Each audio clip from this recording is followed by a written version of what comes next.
Hi. Oh, you got me to it. Good morning, good afternoon, and good evening. How you doing? Hope everyone's okay and well for the Bish Bash Bosh podcast. I am your host with the most, Retro Wolf Live, aka Malk. On my right hand side on the screen, on the live stream, or on the audio, you'll hear her in a minute, is the hostess with the mostess, is a trans gamer girl. How you doing, my lovely? Hi, how are you? I'm doing good. I You have do- chips and I'm happy, so yay. You're having chips. You're having proper chips. Is it? Potato chips. Oh, American chips, buddy. American. That's the best question there. Hello, Katie. How you doing? Hope everyone's okay. Well, Hi, Katie. Welcome. hope everyone's okay. Well, and I cannot believe this is the 13th week.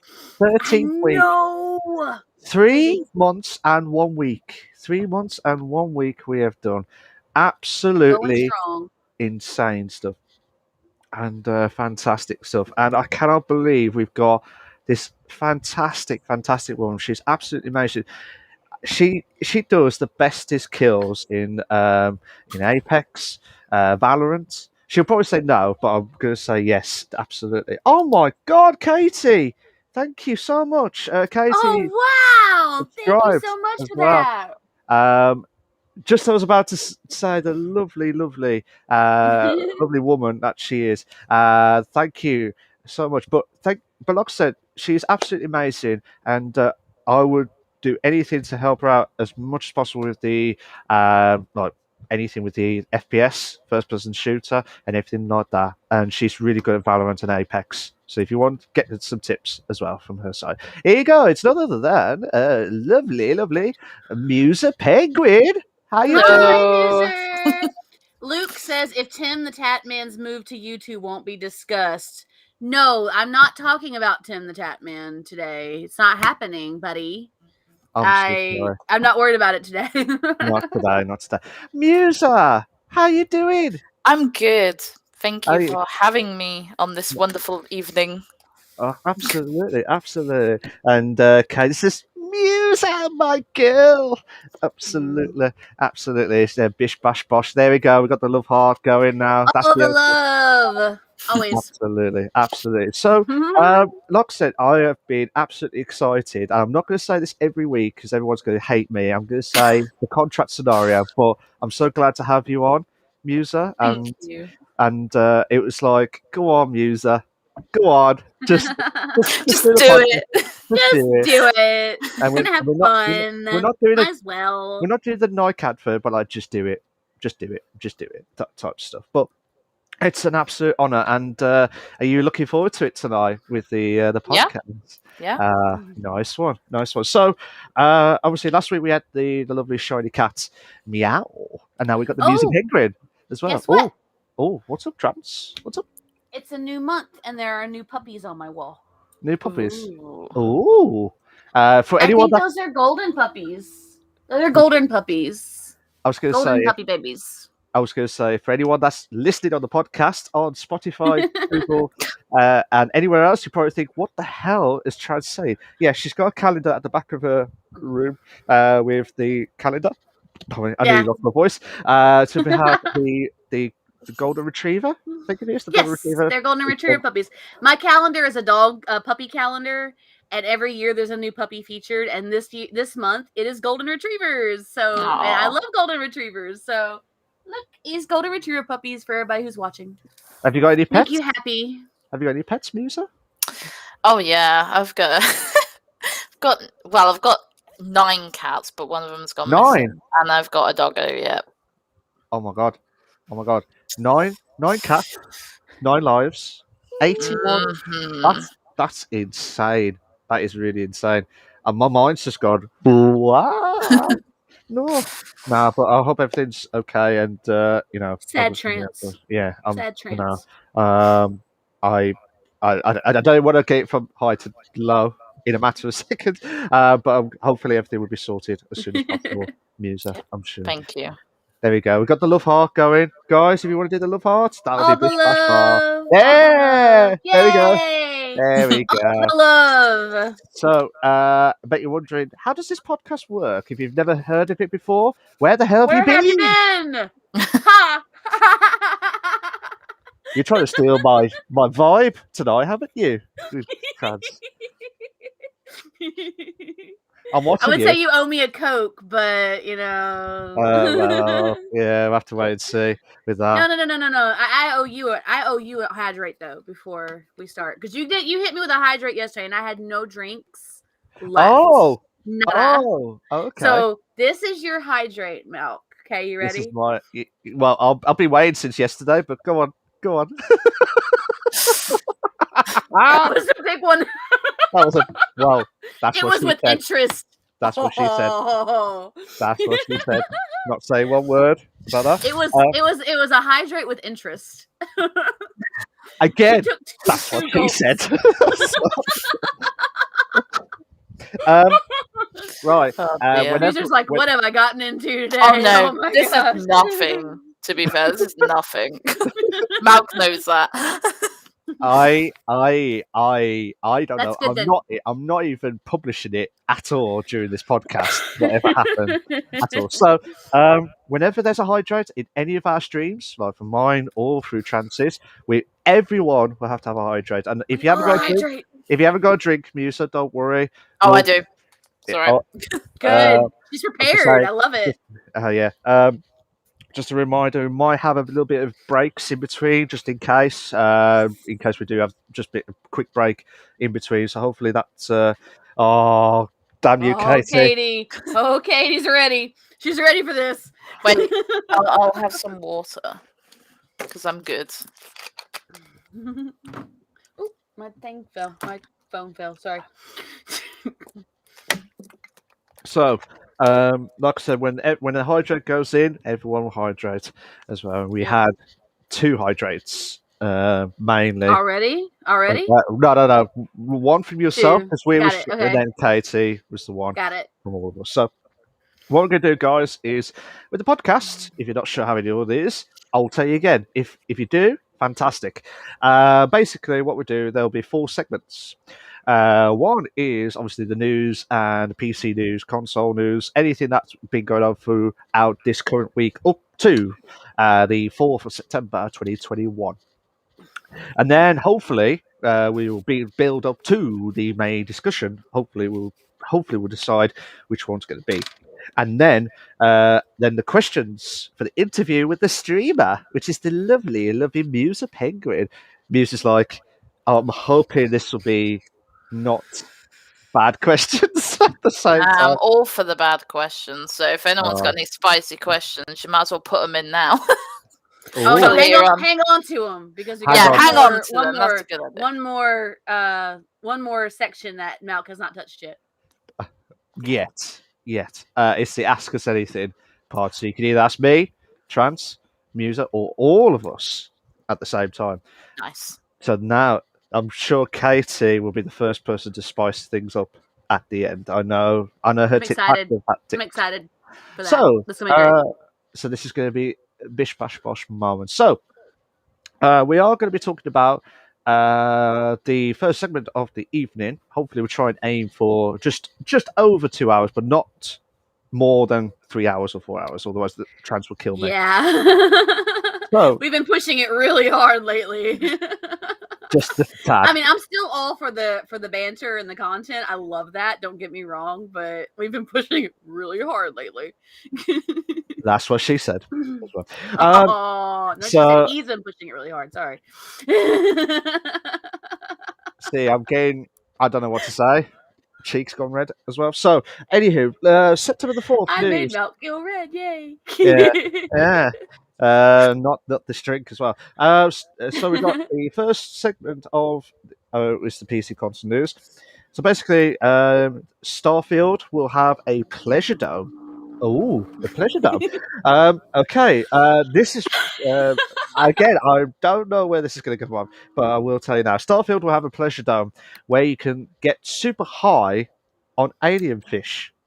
And this is an article from the actual PC Gamer as well. So, so that's kind of spiced things up with the pleasure Already. dome on the Pleasure super Dome, high. yeah, Pleasure Dome, hey. Yes, right, Kate. So there'll be 3 new locations that be revealed for the game. Will be New Atlantis, will be high-tech spaceports, capital of the United Colonies, and this is colognes, not like the smell cologne. Ooh, the cologne? Most powerful political and military power. A true melting pot of people from every race, creed, and ethnicity. Akira, Akira, Akira. It's like tequila, but So, Akira. also for the record, for everybody, that was all about New Atlantis. That's just New Atlantis right there. The next section's about Aquila. Oh yeah, So go ahead. That's okay. I'm just helping out. That's all. Thanks. You're welcome. Uh, I love you, Milk. You know that. Thanks. Aquila, like tequila, but Aquila. Mhm. Rough and Tumble City, capital of the Free Star Collective. Citizens here hold to, in quotes, the sanity of personal freedom and individuality above all else. Stopped question mark. Stop speech mark. Walled city, but to protect from dangerous predators on the planet called Ashtar. In speech marks, a cross between a wolf and Velociraptor. That's how I Yeah. pronounce it. And that's all Aquila type stuff. See, I got you there, Trans. Got you there. Good job. Neon, yeah, Neon. Part now is the tourist and party city. Originality, a large-scale fishing city, but corporate overlords found that one of the indigenous fish have psychotropic properties. Changed gears and started in the drug trade in speech marks. Waterbound Pleasure Dome. There you go, Katie. No reference of There's your Pleasure Dome. Yeah. Waterborne Pleasure Dome where the galaxy's citizenry can come to party with their faces off. See, that sounded so wrong when you read that and say that out loud at the same time. But you wanted this for me to say this on the stream as well, Trans. I know you, tit tats. I would have done it, seriously. I wouldn't have minded. You would have been professional, like, yeah, it's a Pleasure Dome Galaxy, like Pleasure Dome. Yeah. But it's a citizenry can come to party their faces off. The videos of each location can be found on the Cedars YouTube channel. So don't worry if you don't. I mean, I've never heard of Starfield, so if you're not sure, Starfield is the new Bethesda game that's coming out okay. next year.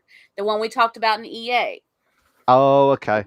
Okay, So sorry. so I'm gonna go a little bit into depth on this before we start talking. Okay, so what happened was they released 3 trailers, and there was a narration over it that that pretty much was talking about the 3 different cities that they're showing. There's 3 different locations you can visit in game. Okay, New Atlantis, like we were talking about, Aquila, and then Neon, which is the party city. That's where the Pleasure Dome came from. And you can sit there and get high on alien fish and Neon and just party.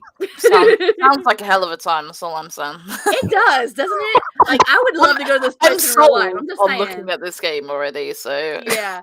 So here's the thing. Hi, Edgelord. Sorry, we're talking about Starfield. Starfield, RTK is like, the fuck is Starfield? Starfield is the new game that's coming out from Bethesda, the one that had the space cheese we talked about in EA. That's Starfield. Oh, okay. Yes, the detailed space cheese. Yes. I thought you said space cheese, like Space material. cheese. Oh, Space sorry. cheese. Sorry. So Starfield Sorry. is the one that they're coming out with, and they did these release of these videos, and you can watch the videos yourself, and some of the quotes come from the article and some of the quotes come from the actual videos, which is where I think the waterborne, tourist city thing comes from. I think that came from the video. Corporate overlords came from the actual article, but I was like, hey, whatever. They're all quotes from somewhere, but that all came from Pacey Gamers. So you'll be able to travel to these different cities for different things, and I am excited to play this game just to go check out Neon. Because I mean, who doesn't want to get high on alien fish? Let's be honest. Facts. That's facts. I Absolutely. mean, come on. It's if you have the option, why not do it? Absolutely. Absolutely. Casey says, "Who the heck let a panda into space? I don't know. I really don't know." And Hedgelord says, "I can't get enough quotation marks." Oh, All the love. Thank you for Uh, joining us, Hedgehog. thank We're you. happy to have you, bud. To answer that, Katie, I have no idea. But As long from as what it has a little astronaut suit, I'm totally game. Oh, yeah. So from these 3 different locations that we're talking about, what do you guys? How do you guys? I mean, and you don't have to know anything because they're releasing piece by piece on the game because it's not coming out to November next year anyway. Edgelord. Oh my All right. god. So, what do you guys think about this? Is this Muser? You're saying you actually are sold on this game just because of the space fish. I don't know much about the game. I know that it's like an action role playing sort of game. So I would, stuff like this I would look up anyway, closer to the time. But the whole getting high in space on fish, I mean, if that doesn't intrigue anyone, I don't know what else will. Do you know what I mean? know, Like, right? that's the point. That's the point of putting something like that into a game. It's to get people to go, what the hell? Let's check this out. So I'd definitely be, looking into it at some point. Yeah.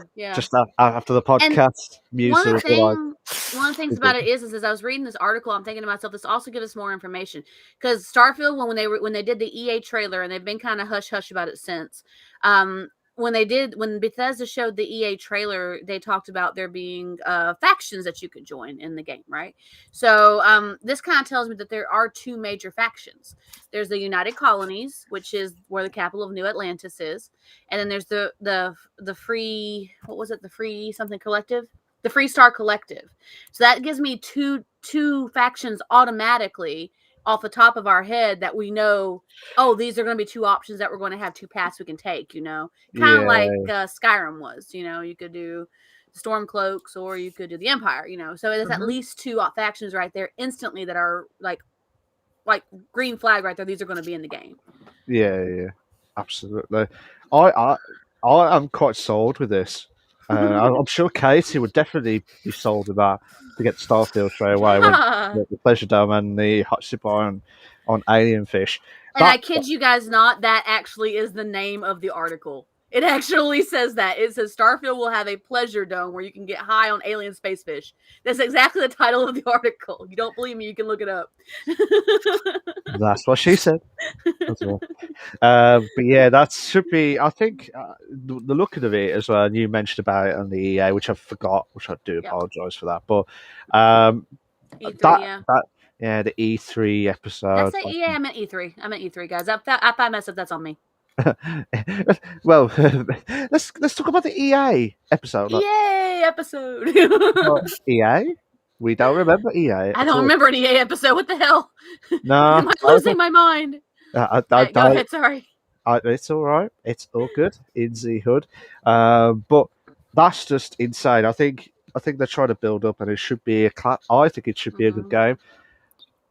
How it would build up to that, I'm not sure whether it's going to be hyped up like how Bethesda does the like the Fallout, Fallout series as well. Is that going to be as big as that, or is it going to be lesser than the Fallout series? I feel like this is a highly anticipated game. Like, I mean, because even when we did it on E3, there was so much discussion about it. Yeah. And there was so much that they couldn't give us because there was more stuff they were getting ready to release because they're holding back information intentionally. And they're like, oh, we want to release a little bit here. We're going to give them a little tidbit here. They want a little piece of dessert. We'll give them like a chocolate covered strawberry and then make them wait for the rest of them. You know what I mean? It's that type of thing. So I mean, and where my mind went to chocolate covered strawberries, I don't know, but I love those things. So just know I love those things, guys. Really. I did not know that at all, Chance. I can't go wrong with chocolate. Why not? Yeah, exactly. Same. See, it's perfect. But no, so they're releasing a little bit at a time, and they're trying to give us teasers. And from what I also read in the rest of the article, the videos are gorgeous. Like the locations look stunning because they do like a pan of the locations, and they talk about the areas and stuff and the different things that are in the locations. So I mean, and this is all the discussion they were talking about with the Unreal Engine, well, not Unreal Engine, but the Engine 2, the Creation Engine 2. Because they're doing that, they were doing it. Remember E3 episode? They were talking about doing the Creation Engine 2 as opposed to the original Creation Engine, which is Skyrim. Yeah. So I mean, it, from what I hear, it looks gorgeous. But I mean, you're gonna want to hype up something. Why not hype up the alien space fish? Seriously. That's just intrigued now. I just want to buy it now, just for the lols, and stream it. Like, hey, what's this? This alien fish. You want to get high? Yeah, that'd be fantastic. Yeah. Who doesn't want to travel the galaxy and get high? Seriously, come on. And then the Pleasure Dome as well. I'm not going to call it the Pleasure Dome episode because Muser will not like that. Wrong type of podcast, buddy. Sorry. Sorry about that. But anyway, let's move on before it gets bad at all. This is a part where I think Muser will like, because I know she loves Apex. So Apex Legends developer explains why a fan favorite movement trick has to die. This comes from the article from PC Gamer. So, obviously, I haven't done much on Apex. Muser will probably know more on from the gaming point of view itself. But I will talk about the notes and hopefully hear Muser's thoughts and hear what she has to say on that one. So, definitely. So, Respawn announced earlier this week that it is removing tap strafing, if that's how you pronounce it. Tap strafing. Strafing. See, I am shit at pronunciations. Everyone should know that by now. Yeah, Katie's not happy with that as well. But again, we'll get Muser's thoughts. I'm sure she'll be the same as Katie's after. Technique in which, by rapidly inputting forward movement commands, players can perform sharp turns in midair while conserving speed. Ooh. Sounds badass. It really does. Yeah. That's insane. Lets you pull off ridiculously fast aerial turns. John Larson says he loves the idea as a gameplay mechanic, but the designer in him felt it is, in quotes, forbidden fruit. That's mad, that is, to be fair. And then Larson says, speaks more on balancing a game with cross-play across platforms. I was mentioning about it before, actually, in the past, whether they would do more of the crossplay itself. But elaborates on the 3 reasons Respawn initially gave for removing tap strafing, if that's how you pronounce it, sorry. In quotes, inaccessible, lacks readability, counterplay, and is excalibrated by movement abilities. Too much mobility can also cause problems with other areas of the game design. And in the last quote itself, game is designed to work well with a finite number of movement possibilities. Yeah. So let's hear Muser's thoughts, because I'm sure it's going to be boiling. Feel free. Go ahead. Yeah, well, I have shared opinions on this, but people don't seem to. Well, people either agree or they don't. Simple as. My opinion of it is, don't be a piss baby. Like it's a skill. It's not something everyone can do, even if you play on mouse and keyboard. So I can do it, but I'm not confident with it. So a lot of like high level players in pred lobbies, master lobbies, and they play on mouse and keyboard, they can do it. Pro league players will do it as well. The reason it's been kind of taken off is because obviously they incorporated crossplay very recently in the last couple of seasons, and it's an advantage over people who use controllers. Right, which, in my opinion, it's not my frigging problem. That's not my problem. Yeah. It's not a thing in console because you can't do it with a basic controller. It's literally not you can't do it on console. So it is only in the PC lobbies that you would come across tap strafing. And then if you are choosing to play on a controller in PC lobbies and you're complaining about, like, it just doesn't make sense to me. Katie is agreeing with me here. She plays a controller.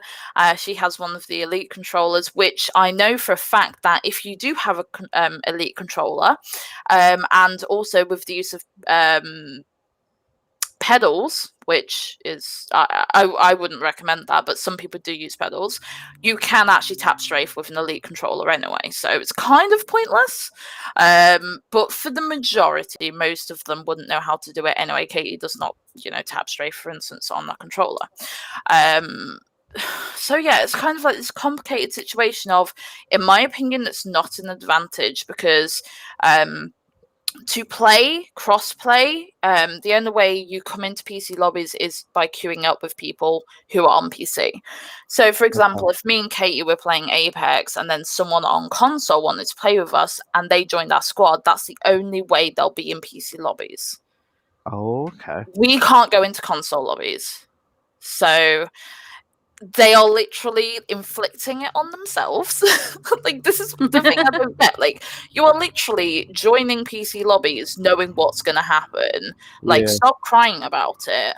And the other point that some people have made to me is, in Pro League, console players and PC players actually go against each other. Like, once again, that's not my friggin' problem. Take it up with people higher up. And, like, I agree. People, if you are playing console and PC, they should be separate leagues. Like, it makes sense, Yeah. But there's, like, why should that be my problem? My take on it is this, and I have not played Apex Legends, but I know there's a lot of other games that have exploitation abilities like that. It's not just that game. There are other games where you're like, oh wow, I can do this really cool thing. Like, I mean, even in Valorant, like, there's things that certain agents in Valorant can do that really is not fair to other players. Like, there's a place in Ascent that Jet can reach with her abilities, and it's like a hella high vantage point. You can see everything going on around you, and so I mean, it's exploitations are just a part of life. My take on it is this, and when I was reading the article, as I was going through it and getting the information, updating everything, Larson seems to think it's a really cool concept. He thinks it's amazing that there's a skill that they can be done. His concern is just, as a designer in that designer mind, how does this affect the balance of the rest of the game? I mean, he was saying he was playing with it, he was checking it out, and he actually was saying he thought it was really cool. That's why he was saying that he felt like, in the designer side of him, it felt like a forbidden fruit in his eye. It felt like an exploitation. He wasn't against it. He's like, well, it's really one of those things you shouldn't be able to do. And it does, and he did say after a while it does affect the gameplay mechanics. That was something came straight from the quotes from the actual article. And there's other aspects of it that it affects as well too. So, and he's saying a lot of times players, they don't think about these things. But he himself thought it was a really cool concept just in general as a mechanic. He thought it was a really neat feature. But it's one of those things where he's like, okay, for the general benefit of the game or this one really cool ability, it was a general good thing, So, I mean, that's how he took on it. So I kind of get where he's saying. And he's not, and it's not like, oh, people are complaining about this, we're shutting it down. I mean, it's not like that. It's just, he's like, he explored it. He's like, wow, that's pretty freaking sweet that they can do that. But, you're really not supposed to. So he had to change it, is what he was saying. It had to go away for that reason. That's what he was talking about. In my whole opinion, it's not an exploit. And my reason for feeling this is because one, it's in a lot of FPS games. Someone said to me, it's not in COD. It was in COD. Fuck you. It used to be in COD, but you got taken out. I can 100% vouch for this. She's right. It is actually a thing. It was a thing that was in COD. She's right. It's in Splitgate. It's in Apex. Well, it was in Apex. It's in loads of games. It's a basic mechanic, in my opinion, because as a keyboard and mouse player, we have that ability to do 180 turns, 360 turns. We can do that. That is part of having these pieces of equipment. So it's like in Siege, you can't jump or anything in Siege. So obviously tap strafing isn't really a thing mid-air, but you do tap strafe in general. But you still see people doing 360 turns and headshotting people. What are they going to turn? Are they going to say no? You can't use a mouse now because you're doing 360 shots. Like, you know what I mean? It just doesn't make sense to me. In Apex is very much about free movement. You know, you've got Valkyrie who has a jetpack. You've got Octane who has jump pads. It's all about being able to jump and, you know, use your abilities to the advantage.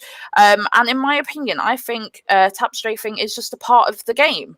Like, it makes sense to be able to go on an Octane pad and do a 360 turn. That makes sense to me. That's the game. That doesn't, even if I was on console or on a controller, I wouldn't cry about that because I'm like, that takes skill to learn. It's not an exploit, otherwise everyone would be able to do it. It's not a glitch.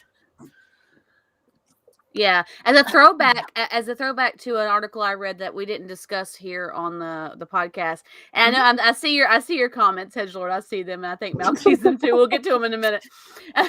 But as a throwback, think about like people who play Tetris, speedrun Tetris. And they're working on roles and stuff like that. That's something that it's a skill that you have to develop. It's something that you have to develop. You can't just sit here and, you know, pick up a controller, an old school Nintendo controller, and say, oh, I'm going to do roles now. No, it's not like that. You have to actually learn how it works. You have to learn the mechanics of how your hands got to go and all that stuff. And there was this kid that came up with this brand new way to play with massive, like, you know, speed.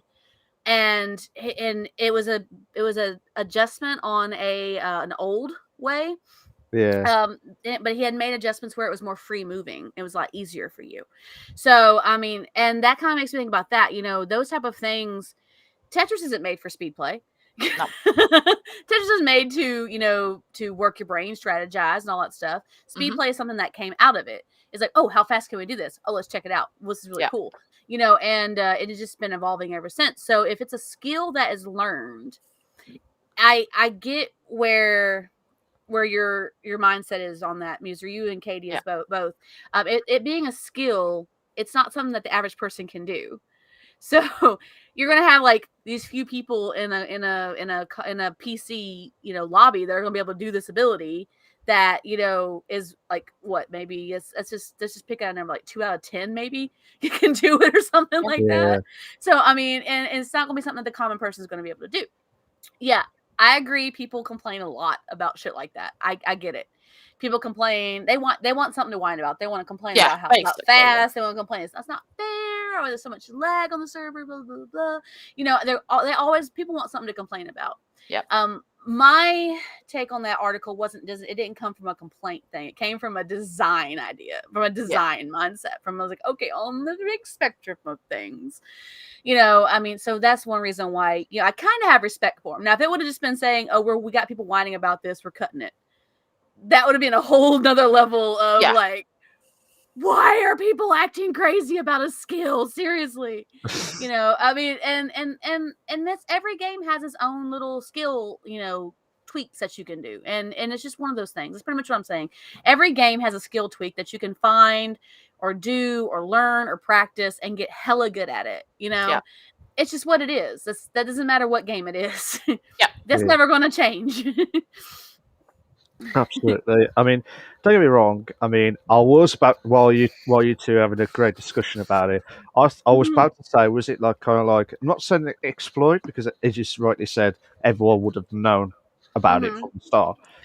But I mean, it's, you kind of think it's I don't want to say lucky skill, because that's not a cheek. I feel like I'm saying it as a cheek, but I'm not at the same time. But it's more like, if you get that skill, then fair play that you know how to do it.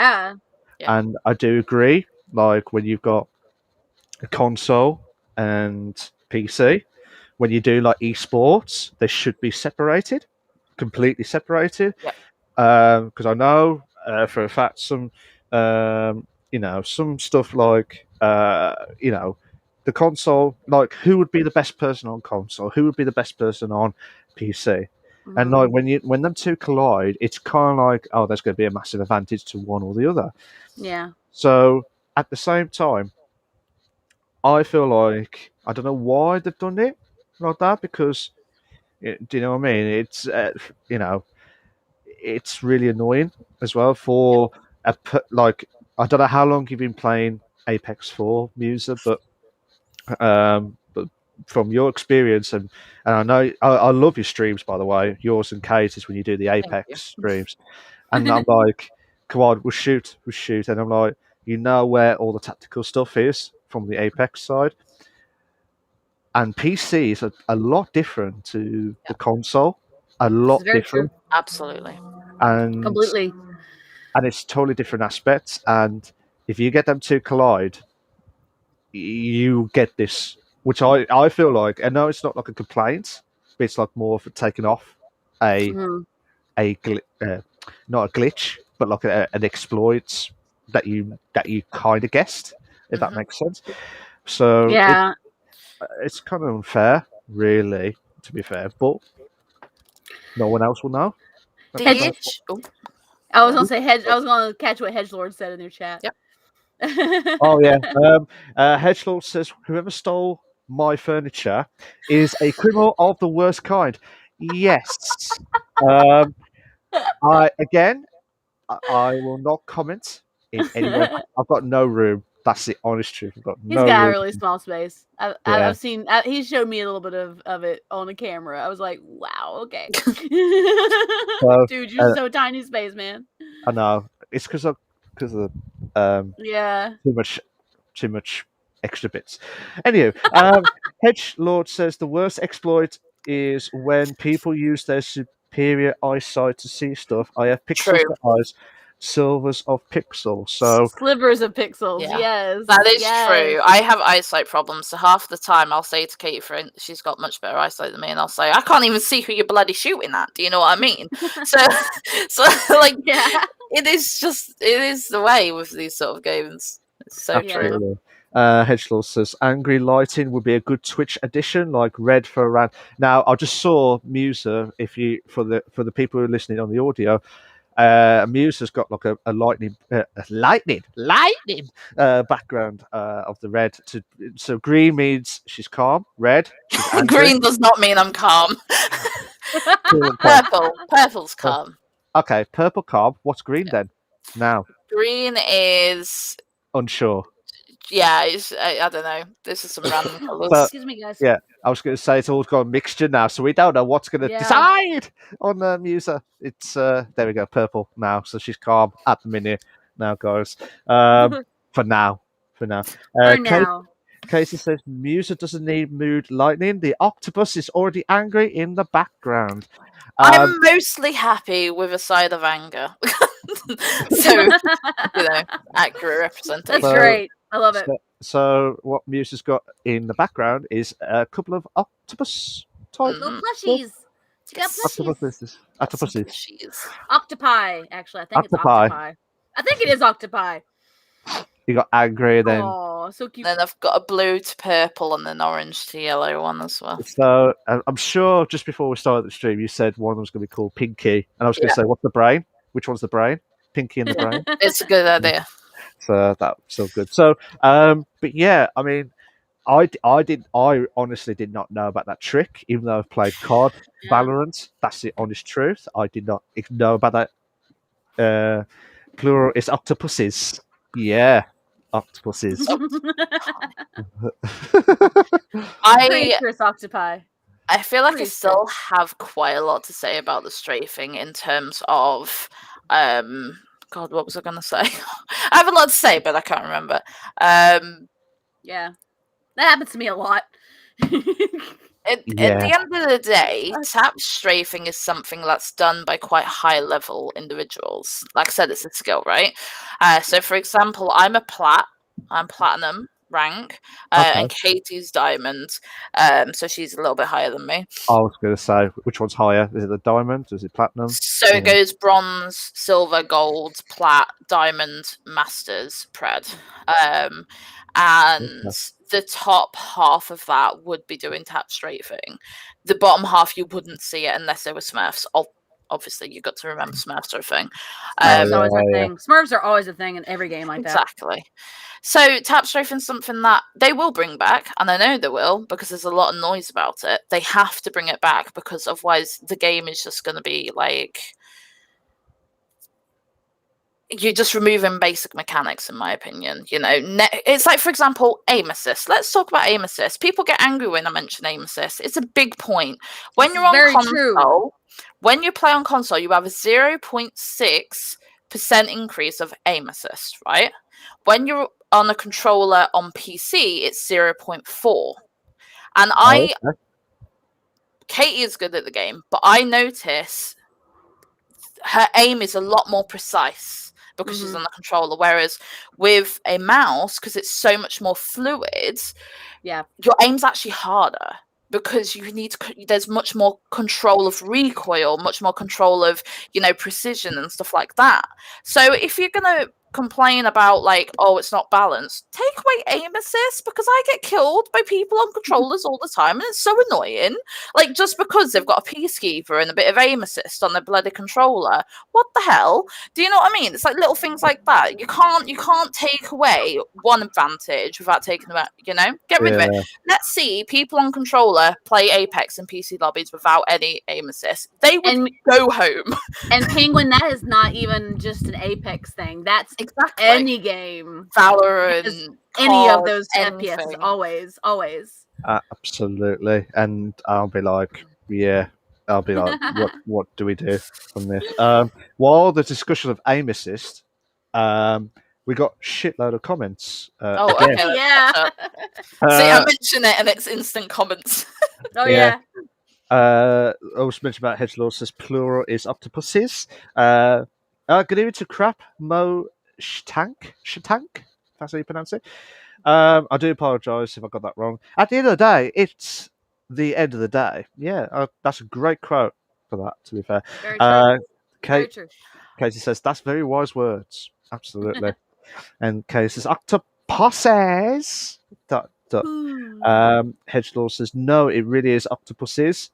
I'm a marine biologist part-time. Oh, okay. I didn't know that. Oh. You're in trouble. You're in trouble now. Ooh. Sunshine, you're in trouble now if you're in that. I need aim assist on P's. That means please. So PC. Oh, I thought it said please. Well, I'm trying. We can't do anything about it. Case position.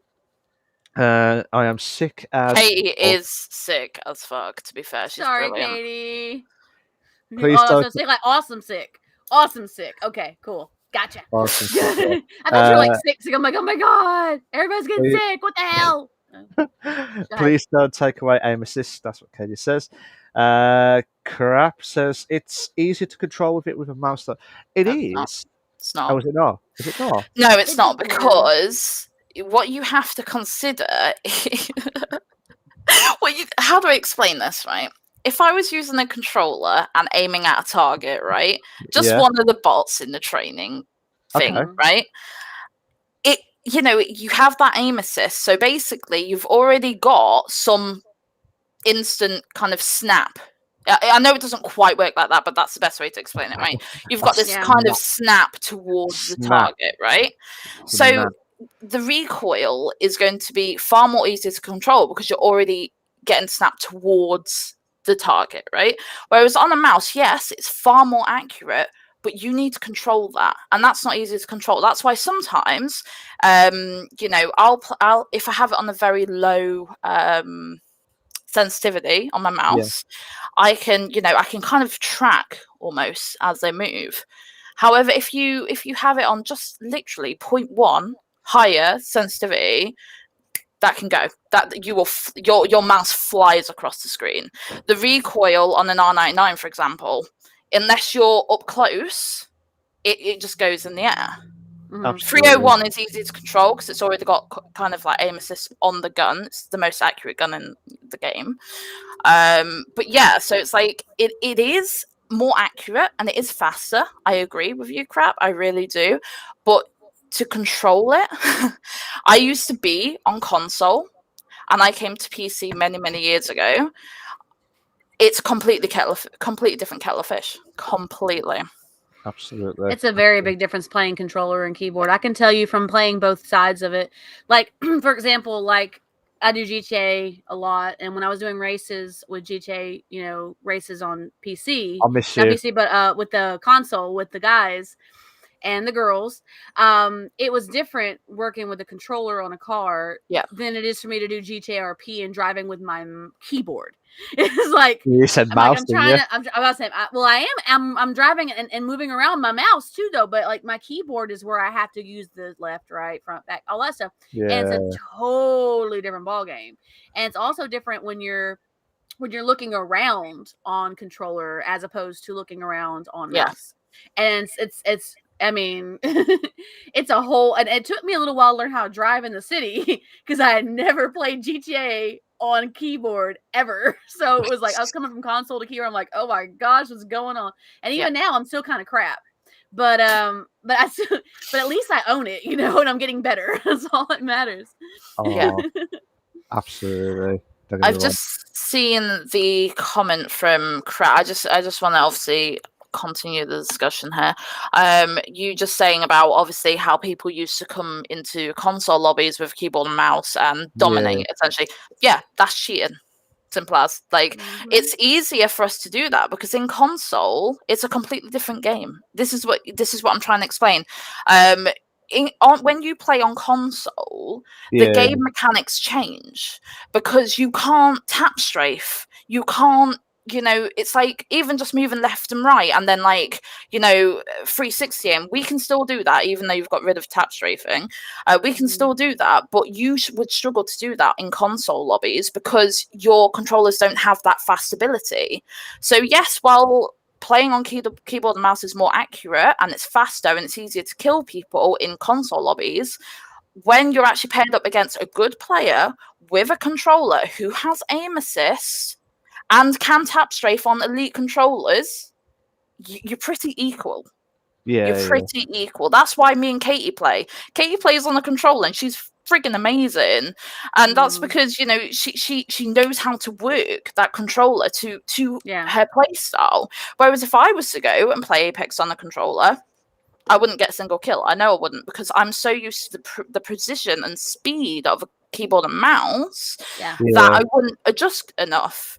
So yes, it's good and it's better to have keyboard and mouse, but there are benefits of playing on a controller.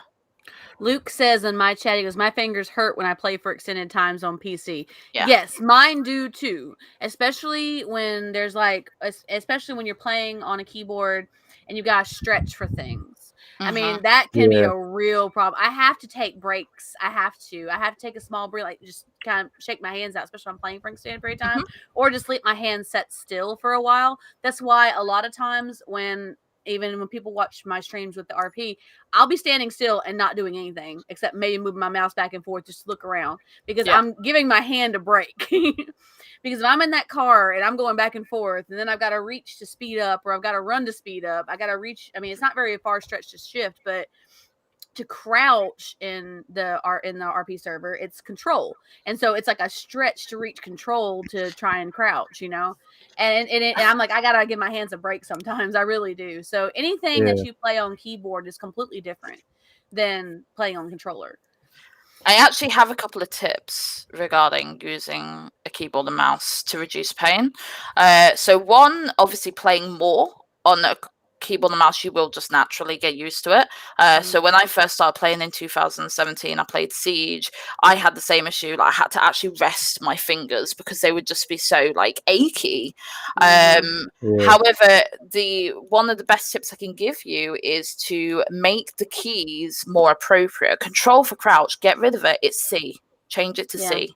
Okay, use your mouse. If you've got side buttons on your mouse, make it a melee, make it something appropriate, something that you know you're going to need quickly, something that maybe you have to stretch more for.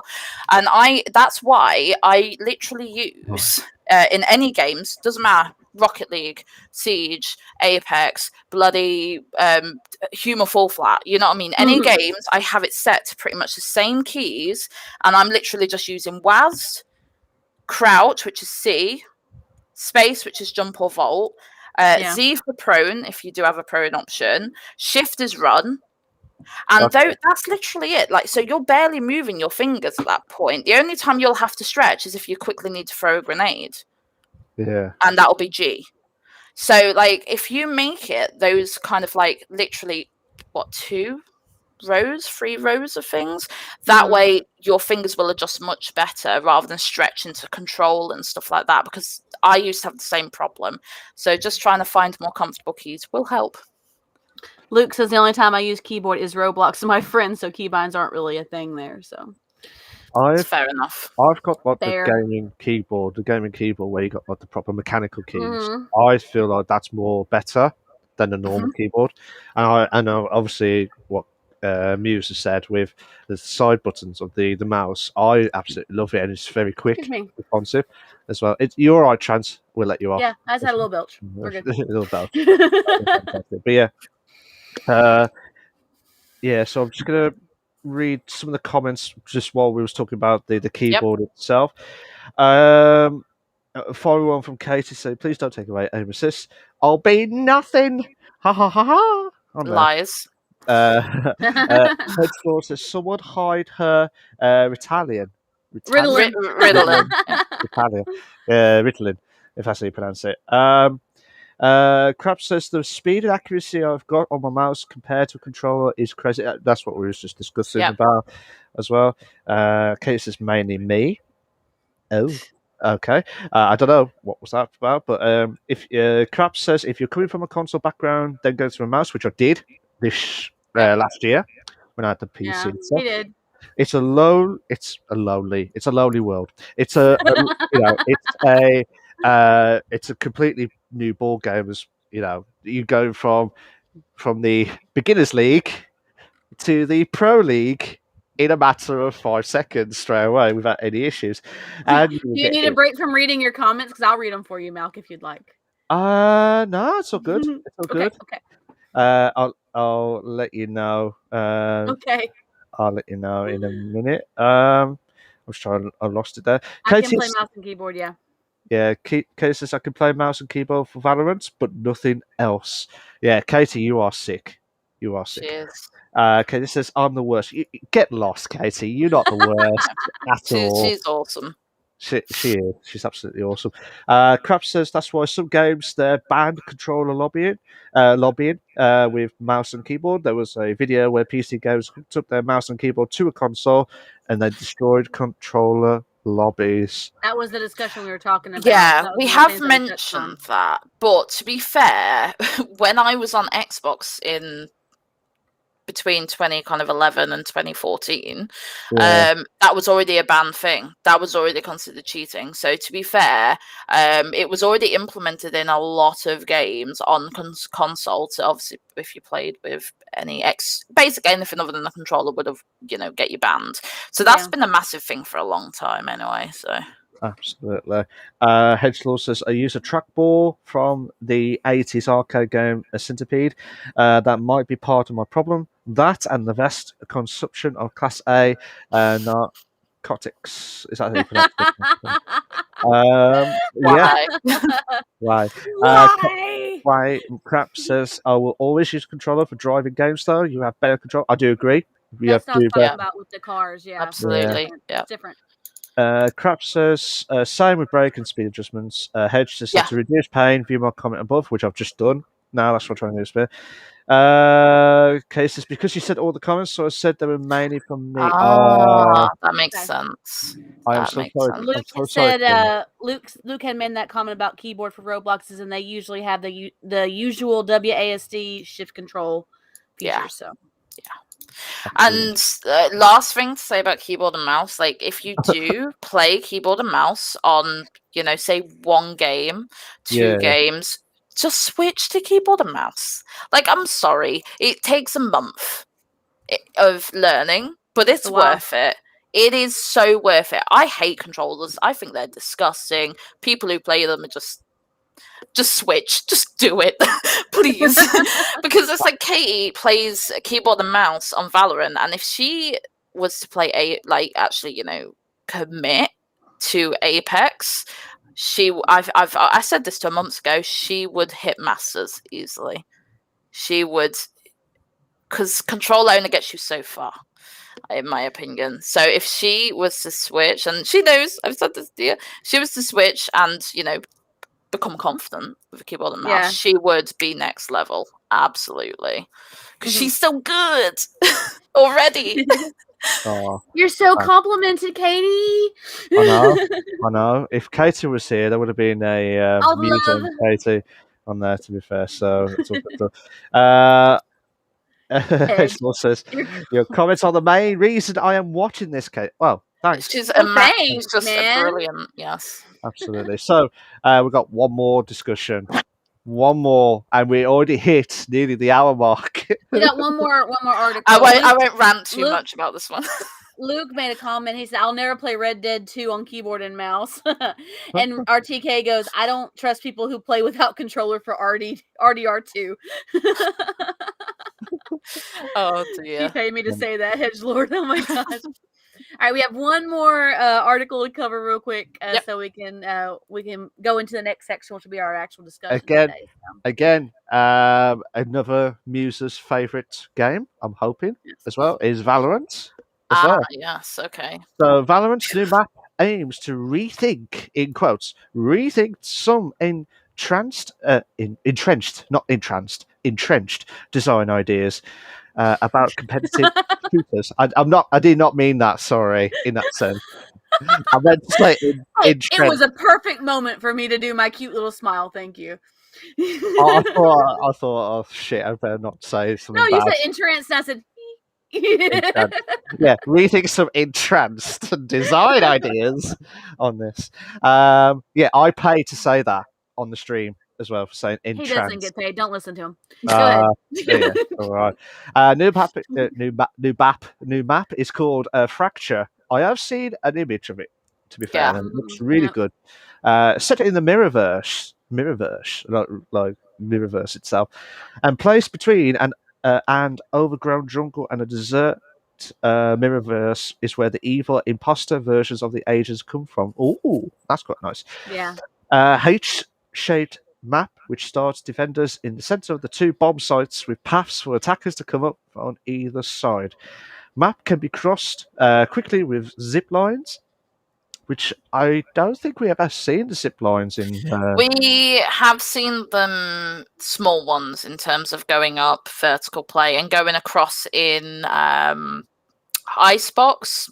The one where you go straight, you go on that long one. Yeah, sorry, I thought I'm on about like the proper zip lines, from like Apex does, like from one island to another. I thought, sorry, I should know this by now. I should be banned from Valorant after that now. Riot wanted to play with space in the game, which I would have loved to have seen. Space. He's talking about what the comment is talking about the concept of the space of the map is what I'm saying. Sorry, there you go. Correction. It would be great to have space. Space would be really cool, yeah. And Joe Larson compared the map to Lord of the Rings, Two Towers as well. In quotes, I'll say this quick. As the orcs are breaking down the gates, Aragorn and Theoden ride out to meet them, Lansford explains. Gandalf and the riders of Rohan storm down the mountain from the other side, when you're on defense, and both A and B players push out to flip the tables and pinch attackers instead. It always reminds me of this moment. That's the quote. Riot. So the guy was Lansford, not Lan. That was my fault. My correction. Sorry, I'm making my corrections right now. Go ahead, sorry. So basically, the guy's called Joe Lansford, not Lanson. Yeah. So I do apologise for any technical difficulties. I'm blaming Trance 100%. Yeah, 100%. Riot has teased that this map will feature interactive objects. Ooh, not much info on what that means. But Episode 3 Act 2 drops on September the 8th, which is 4 days away, bringing the new map with it. So I'll start off. I'm quite excited, even though I haven't played much recently because obviously work other bits have come in. I normally do with the squad, the Valorant squad, on Monday nights, and we do enjoy, our squad like shooting, pew pew pew type stuff Yeah. as well, and that's what we love about. That's what we love. Just have fun, have a good time, and if we win, Yeah. that's a pure bonus because we were just like we are telling them to feck off because we are the best. Bish bash bosh type stuff. But I'm quite excited, to be fair, and I think it's going to bring.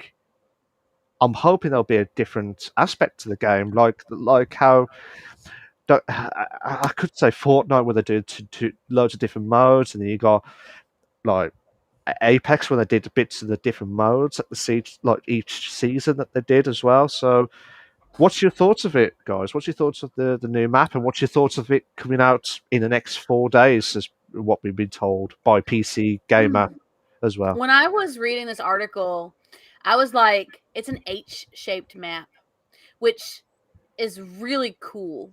Like, to me, it sounds like a really, really interesting like map concept. And I haven't played Valorant recently, but when they dropped Breeze, that was one of my favorite new maps because I loved the way that it was set up and how it had that either side, and then you had your center section. Your mid was actually an actual mid, like it was mid between A and B. Yeah. So like mid window, you knew exactly where you were going. So but I like the idea. They're trying to play with the concept of the different area within the game. I like that they're exploring and testing it and seeing, hey, what if we change the map up and made it like this so it doesn't get boring. Yeah. A lot of people, myself included, a lot of people were, not myself included, a lot of people didn't like Breeze, I guess because it was too similar to some of the other maps that they have. But they like the games, the maps that have different concepts, like I want to say Haven, where it has A, B, and C as opposed to just A and B. Yeah. And my personal, and I don't mind Haven so much. My personal worst ever map that I hate playing is Split. Yeah. I hate Split, and for that, and there are a lot of reasons why people like Split, but personally, I don't like it because I don't like how it's set up. But I like how they're trying different concepts with the different maps. I like how they're sitting there saying, okay, well, we got this map that does this. We have this map that's set up like this. This map has an extra location. What if we make an H-shaped map and make it easier faster to travel by zip line as opposed to running? Yeah. How is that going to change the gameplay? How is that going to make things different for the players? How is that going to refresh everything for them? Mm-hmm. So I really appreciate that they're doing that. And I appreciate that they're not just, going with the same, formula A plus B equals X. I like that they're kind of mixing it up and playing with that.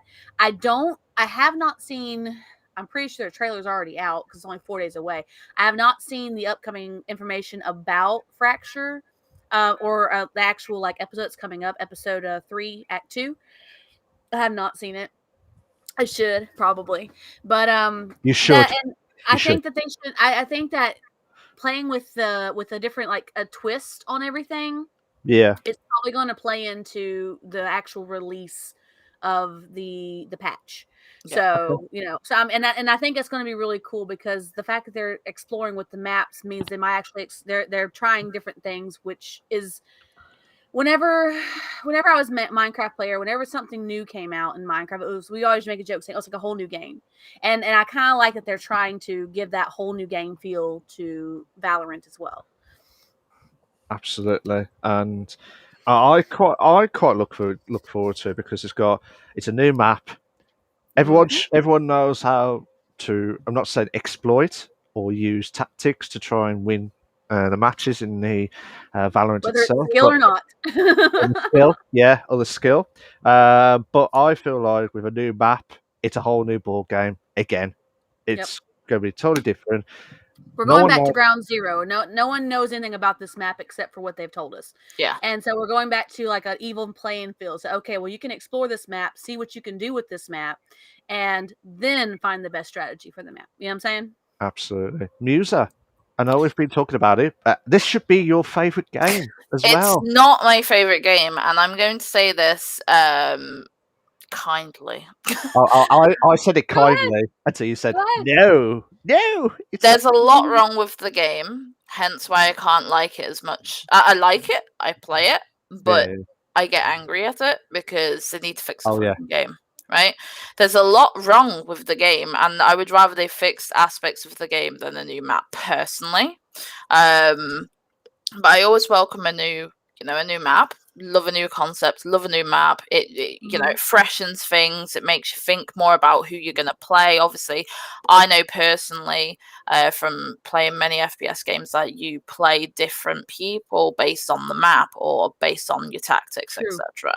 So Yeah. it's just going to freshen things up again and bring in new tactics and stuff. But I just personally, like, they brought in zip lines. Do you know what you could have done instead? Made us run. Why Yeah. can't we run? Why do we walk slow like we do in Phasmophobia? It's bullshit. If you were an agent, you'd run. You wouldn't walk, would you? Like, No. it just doesn't make sense. So, and the other thing about it is the stamina. Like, once someone starts shooting you, the reality is you're dead, right? Because once you're hit, you get stammered, right? So you can't, like, react, essentially. Which, like, it's just a disadvantage, like, for anyone, because once someone all you have to do is pre-fire someone around the corner and you've won, basically. So, like I said, I do welcome the map, but I would have also liked to just, like, here, you can run now. That would have made my bloody day, and that would literally make me want to play the game more, because the amount of times it's like it takes so long to just get, like, somewhere, just because you can't, you have no speed. So, like, people play Jet for a reason. It's because she has that boost, she has that movement. In Valorant, you just don't have that free movement. Once again, you can tap strafe in Valorant. They'll probably remove it because piss babies. Am I right? So, like, I don't know. It's just like, it's a free game. This is why I allow it. It's a free game like Apex. But for me, I would have just liked, I don't know, some more substance in the game. Just something more than just a map. Like, if they said we've got a new map and there's some massive changes coming to, just mechanics, or just something that makes me go, that makes it better. They have been slowly changing some of the mechanics. They went to a more move and shoot kind of concept at one point. And on the note about Phasmophobia, we covered this, I think it was last week or the week before. You can now run. You can now run. Which is amazing. That's now the actual thing. So yeah, that's actually a thing now. But yeah, I mean, I understand what you're saying. There are issues, and this is only just covering one aspect of this patch. There may be other changelog things they put into. What did we change? What mechanics did you change? But this is just one aspect of the actual, like, hey, this is coming. This is a really cool thing to be excited about. A new map, yay! With a new gameplay style. So, I mean, they might make other adjustments too over time. I mean, it's only been out for what? Not that long. I was just gonna say, it's still a very new game. Yeah, it's still really this new. game could be totally different in 4 years' time. Totally different, and I look forward to seeing it develop. But they just, I don't know if a map being the big thing is going to be enough every kind of, like, but I look forward to seeing the map, and when, obviously, if Mount can play with us at some point, trying out tactics and just having some fun, probably falling off zip lines, and just it's fun. Can't complain about a new map. Love a new map. So that's the general summary. Hedgehead made some comments, said Valorant's movement is like wading through treacle in a waking nightmare of moribund blandness. Accurate. Wow, that's heavy. That's very metal. I love it. Stammered or staggered. You know what I mean. Babies are assets introducing a new flavor. It's not lemon. It's not lemon anymore. No. Oh, thanks. I'm going to look at Bassett's now and see a lemon. I'll be like, yeah, that's piss baby flavor type stuff. Now. I'm sorry. We have scarred his mind for life about this. Yeah, thanks.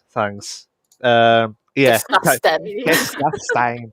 But yeah, as I do miss the Valorant nights, and when I do it, I'll just go rampage, like rampage, and I'll just go for it, just and just see what happens. You know, normally you would just be like wait and go like proper tactical scenarios.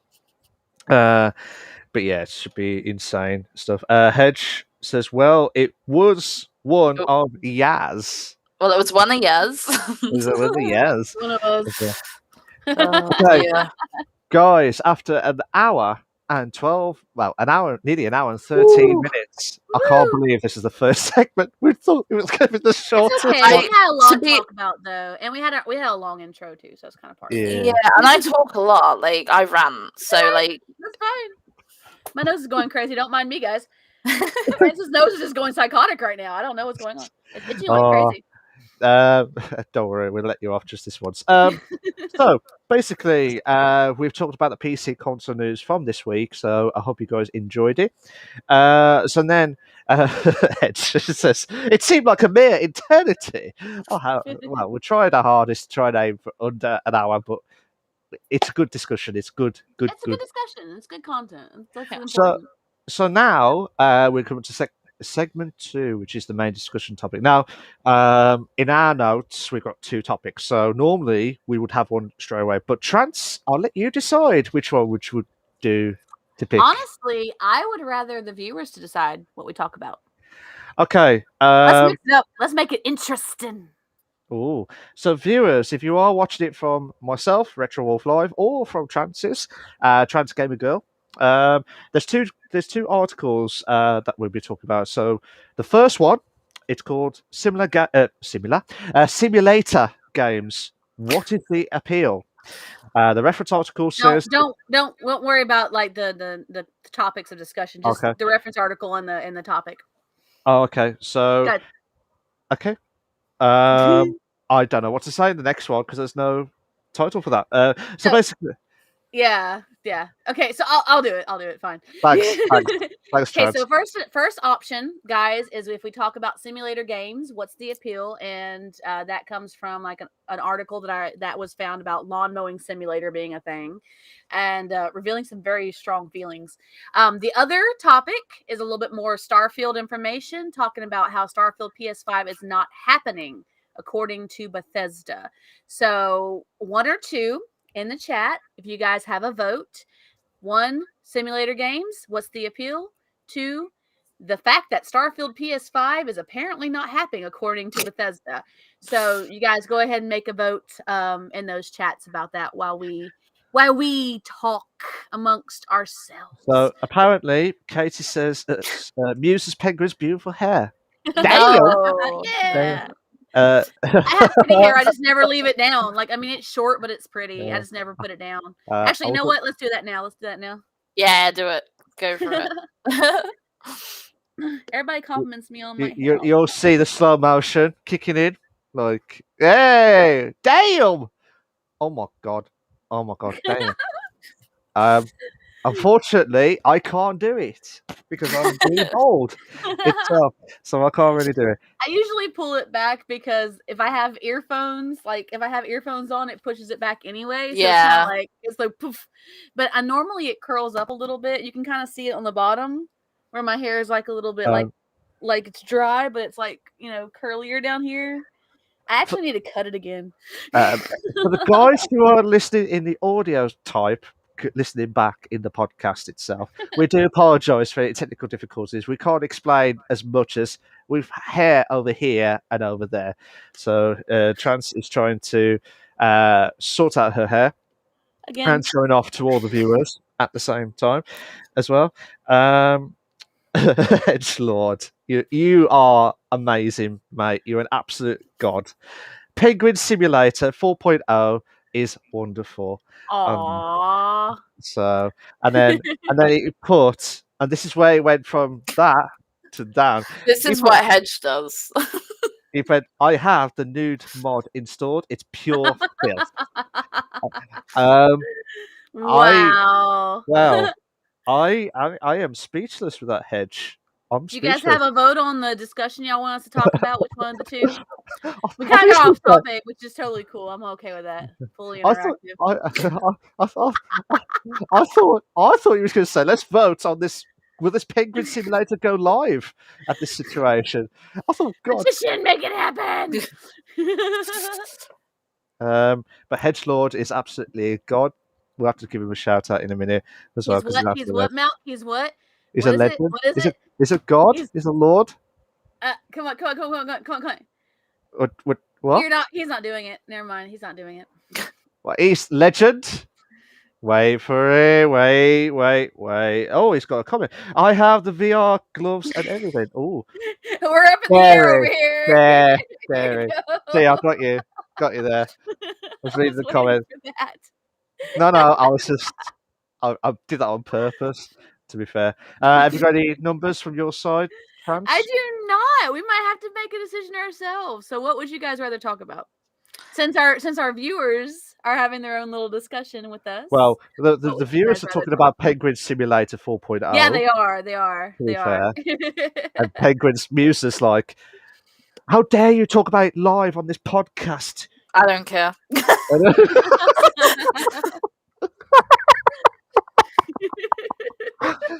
This is why I love Musa. She's absolute legend. Wait for it. Dairy, legendary. Yeah. Yeah. I was waiting for it. So, I was behind. There was a delay. I was waiting for that movement. I'm sorry. I let you down, Malk, this time. I'm sorry. That's 3 times. Three times today. 3 times the lead. So simulator. I'm gonna go for me. I would like to talk about the simulator because I like to talk about not just what they're referencing on, but I like to talk about all the different types of simulators. Oh yeah, as well. Okay, cool. But simulators it is by anonymous vote. And also, you know, the simulation is kind of like what I this is so random, by the way, but basically that's what my server is called, my personal server, and my Apex club is called the Simulation because it references Muse, who is part of my name. So we've gone full circle here of simulations. I cannot believe we've just I did not even know about that. Like, why you got that name? So if we do get that question, if we do get that popped up, now we know why. How Muse, Muse itself. So, would you like me to talk about the main discussion, Trans? It's up to you. Would you like me to, or would you like to take it? Well, since you're doing the questions, I'll do this very quickly. To be fair. Sorry, I just okay say Musa. I'm not doing the cow, Mum. We're like Musa. Muse are awesome. Yes. Oh, and actually, just for reference, you can't see this; it's upside down, but that says Muse. Oh, nice! I love it. I love it. It's awesome. I'm so sorry if people are watching it on screen. Like my head's gone upside down. You're showing her a tattoo. Yeah, those who are listening. Absolutely. It's an infinity. Eternity. It's infinity, and it says Muse in the center of it, which is and inside of it, which is really cool. That's really cool. I like it. So we've made a unanimous decision for this simulator topic. Is basically what is the appeal? Reference article from PC Gamer says the stream reviews for Lawn Mowing Simulator are revealing very strong feelings about lawn mowing. Oh, I did not know that. I did not know that at all. A lawnmower simulator to talk about lawnmowers? What, they're going to have the most empowered one and like the most less powered one? I don't know. I'll give you a slight rundown of the article so you guys, because I love it when PC Gamer does these random topics and you're like, what the heck are they talking about? Because they're doing clickbait, obviously, which I love. Don't get me wrong. It's great because I'm like, I'm going to check that out. What the hell are they talking about? So they're saying the article is talking. I think it's an opinion about it. There's a demo out of Lawnmower Simulator, and there was a comment. One player says this is literally the bare minimum of the satisfying lawn mowing experience. Said one player, and they're talking about it's just a game about mowing lawns. and one of the people who played it, I guess it was from the PC Gamer crew, said it was surprisingly soothing and meditative. Yeah. And they were saying about how people have lots of, if you look at the reviews on the Steam reviews, there's a lot of strong opinions about lawns and the art of mowing them, apparently. But it was, pretty much they're talking about, some people are upset about how they stripped the mechanics down. And some of them are talking about the bare minimum. And some people are saying it's just really relaxing. Yeah. And some people saying, oh, one person said grass should be harder to cut in the rain. So Fair enough. I mean, there's a lot of things going on now. Pretty much what we're talking about is like simulator games. What is the appeal of them? Why do people be like, oh, we've got trucker simulator, we've got lawn mowing simulator, Hand simulator, flight simulator, hand simulator, surgeon simulator. Yeah, There's loads. It's like bus simulator, farming, which I think farming. That's where it all started. Yeah. Goat simulator. Yeah, it's just like endless. I'm not surprised that there's going to be like a cat simulator, a penguin simulator. There'll be like everything. There'll be everything. Goat simulator. Yes, Dog I remember simulator. Goat Simulator, Katie. Goats. Oh my god, yeah. It's either farming simulator or goat simulator. It's the two games that I know of that populated so well. And I'm like thinking to myself, how? Why? And they have their own franchise. It's something simulator. It's always franchised. Yeah. It's their own line of stuff.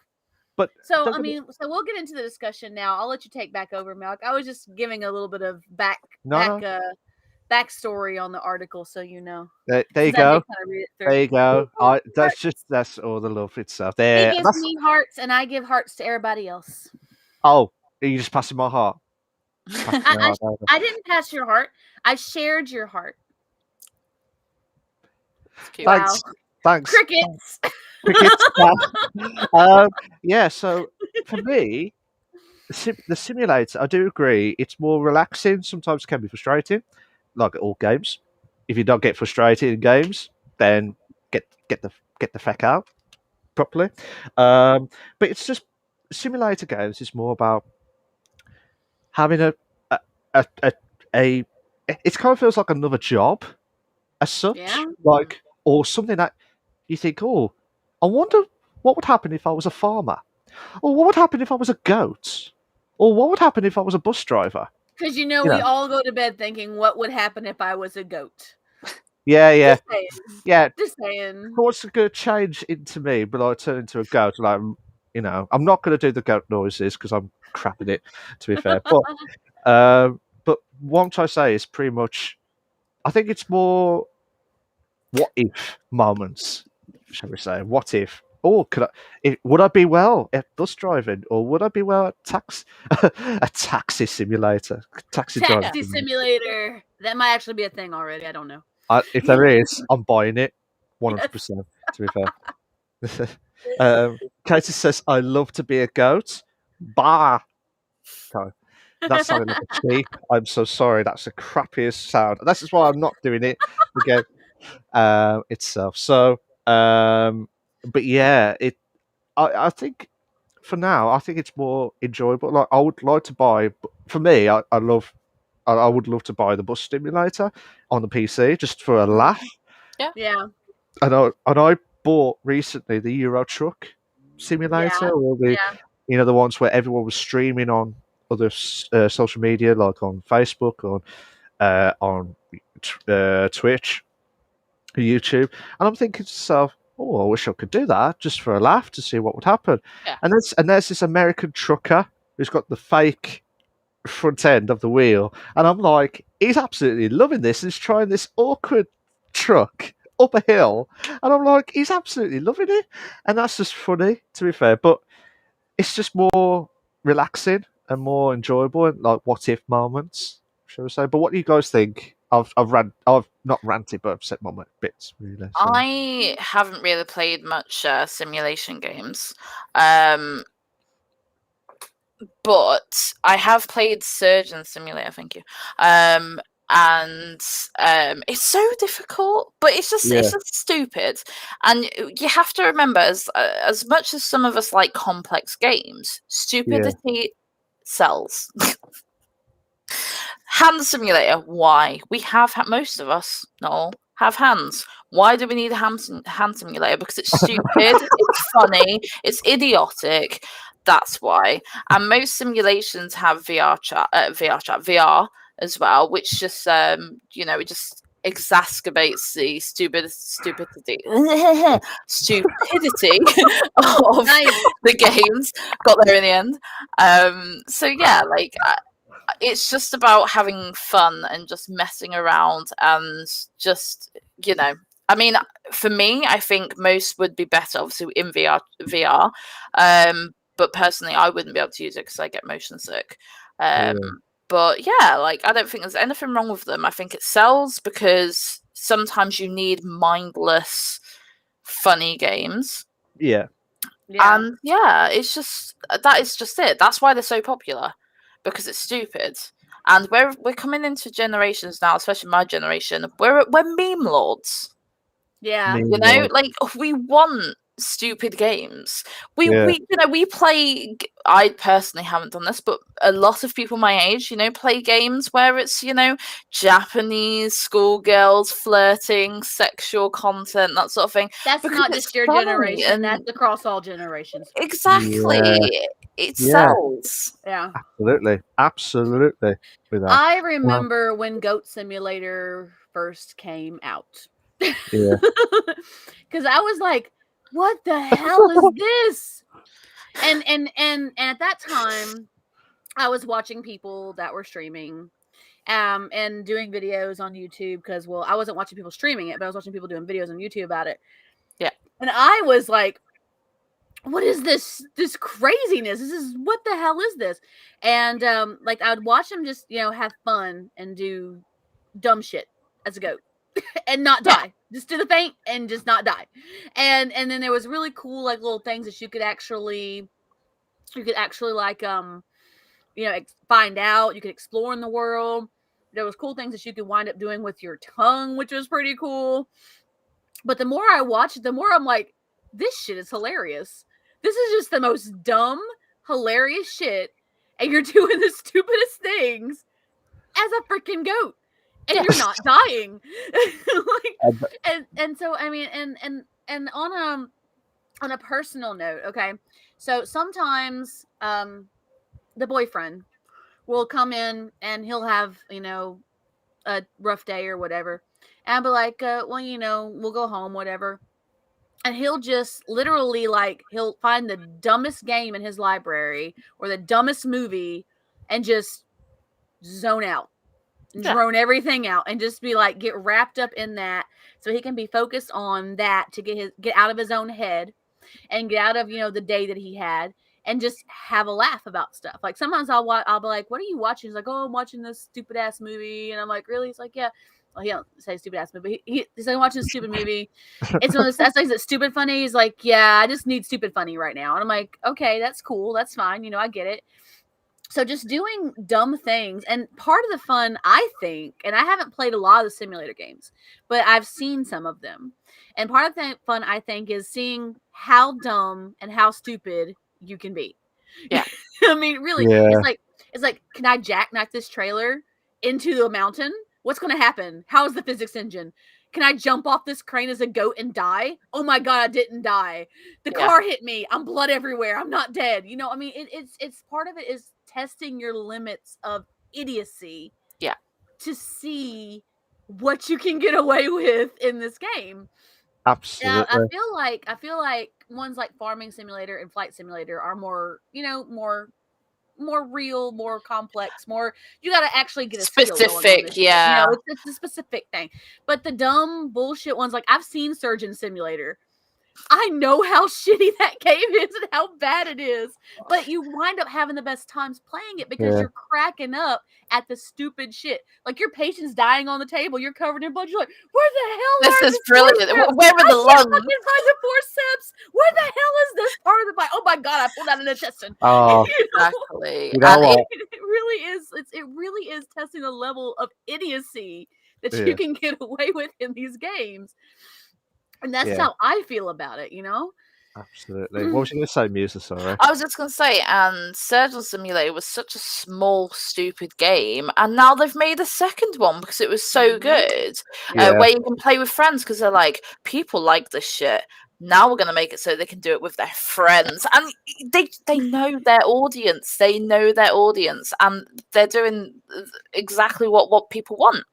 Yeah. So I was going to say there's a few one. I don't know if it's a simulator itself, but there's one called Bread, like I Am Bread. yes, Bread. I've played that. Yeah, I Am Bread. That's so funny.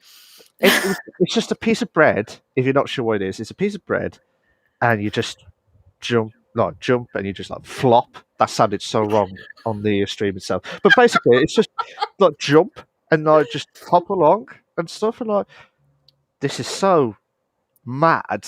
Yeah. Confused.com, and also so funny at the same time because you just go away with everything, and then it's just like dirt on the bread. You're like, yeah. It's a mangy chuck. Yep.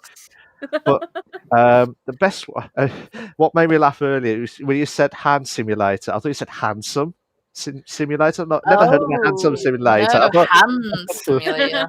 so I thought the way you pronounced it was like handsome simulator. Sorry. Like, whoa, what's going on? What's that? What's that for you? Then no. Head says I also right.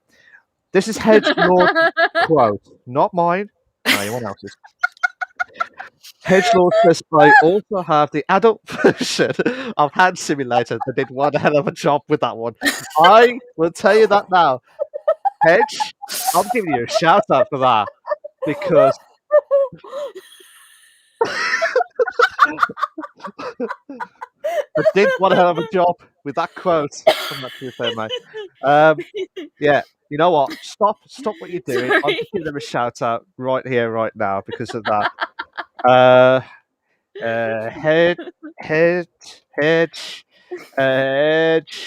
Lord. HEDGE. Yeah. Check him out. Check him out as well. Absolute legendary.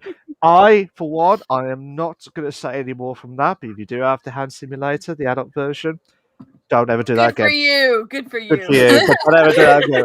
Enjoy yourself. Katie goes, I saw a cat girl VR sex game earlier. Yeah, there's a lot of those type of games. It was weird. Yeah. Now you're gonna have everybody looking for that, Katie. Come on. Yeah, everyone will be like, "Oh shit, what's this?"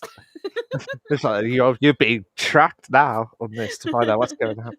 No, but I'm speechless from Hedgelord's comment. To be fair, I think that's the perfect way to probably end the segment. I mean, what do you say after that? What do you say after that? Yeah, I think that's stopped. We've just done 20 minutes of that, mate. You have effectively ended this conversation on a high note, and don't be upset. Just, it's a good thing. Hedgelord says there's nothing to check out. I avoid all human contact and produce nothing of value. Same. For now. For now. But you alone, I will give a shout out to Katie in a minute because of the subscription. But you, my friend, have just stopped segment 2 with a bang. Hi, crap! Welcome to my channel. I'd love to be a slice of bread. Yes, it must be a wonderful life just being a piece of bread until you get eaten, and then it's not so wonderful anymore. Yeah, absolutely. But yeah, all the love to you, crap. Thank you for popping into my channel, man. I appreciate it. So we've done 2 segments because I think Hedgelord has stopped that discussion with a period of a bang, shall we say. So this is the part where while you're on top. That's the best way to look at it. Absolutely. Yeah. This is the part where I absolutely love the most. And also the Ask Us Anything, which I am going to ask Hedgelord how long's he had that hand simulator for that from that situation, the adult version And itself next time. where can everybody get one? Is one everybody else is wondering. Yeah, but from this is the best segment ever because we are going to be asking the lovely, the fantastic Penguin. Yeah. So before the stream started, we asked Musa 8 numbers out of 15 of the questions. She does not know the questions.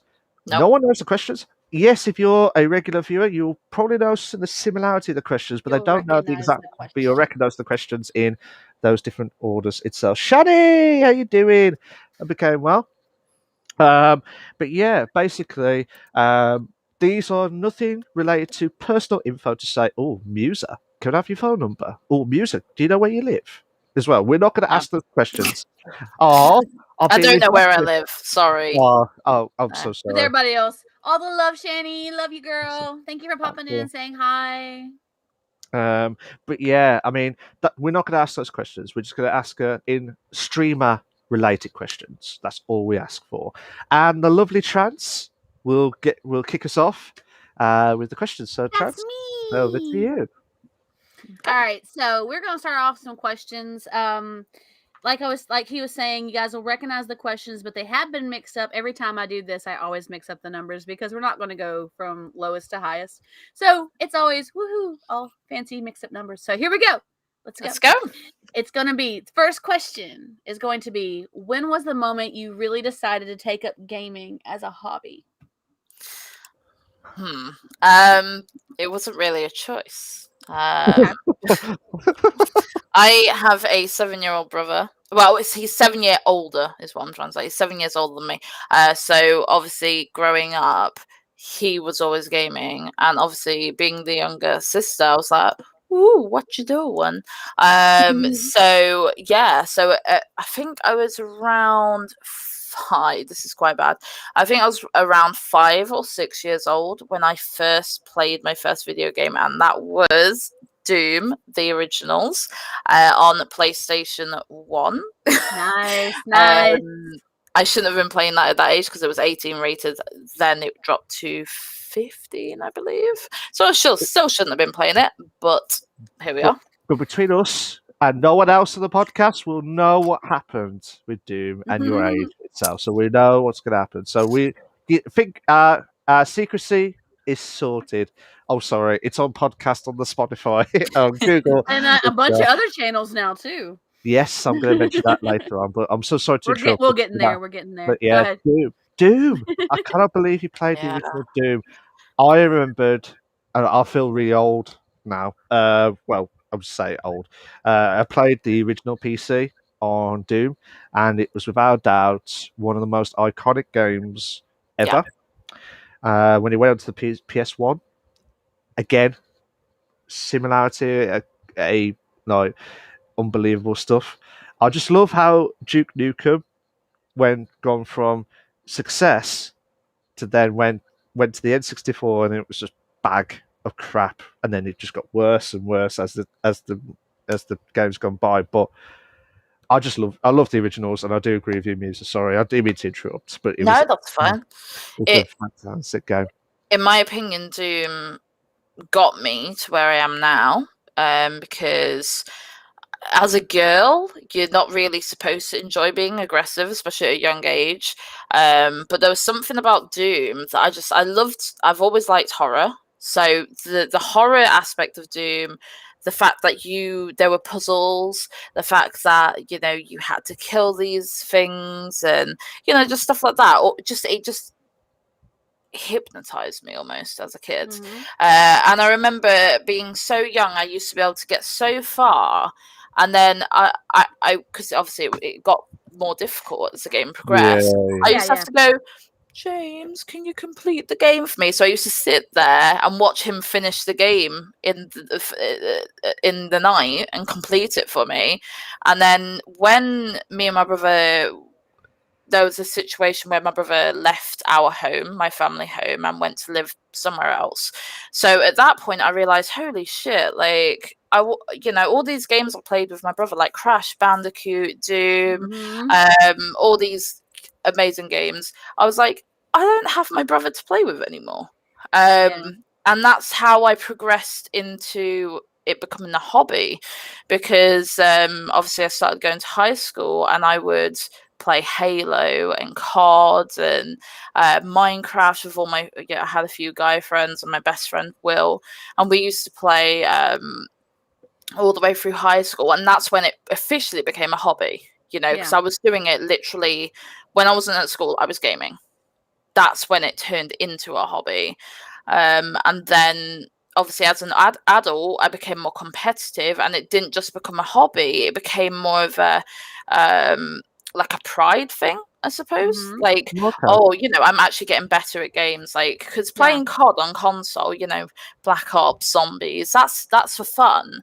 But when I actually got my first boyfriend and he was a PC gamer, and I learned that there's these competitive shooters that are really complex, and Siege, to me, I was like, oh my god, this is so confusing. You put reinforcements up, you put gadgets down, they all do their different. It was just like this new world to me. I was like, what the hell?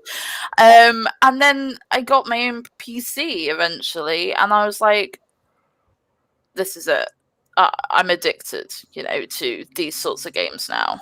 So it went from being innocent, seeing my brother play games for me at a very young age, to, now it's a full-time hobby, and I'm actually kind of making money from it as well as a streamer now. So yeah, that's kind of my journey through gaming, I suppose.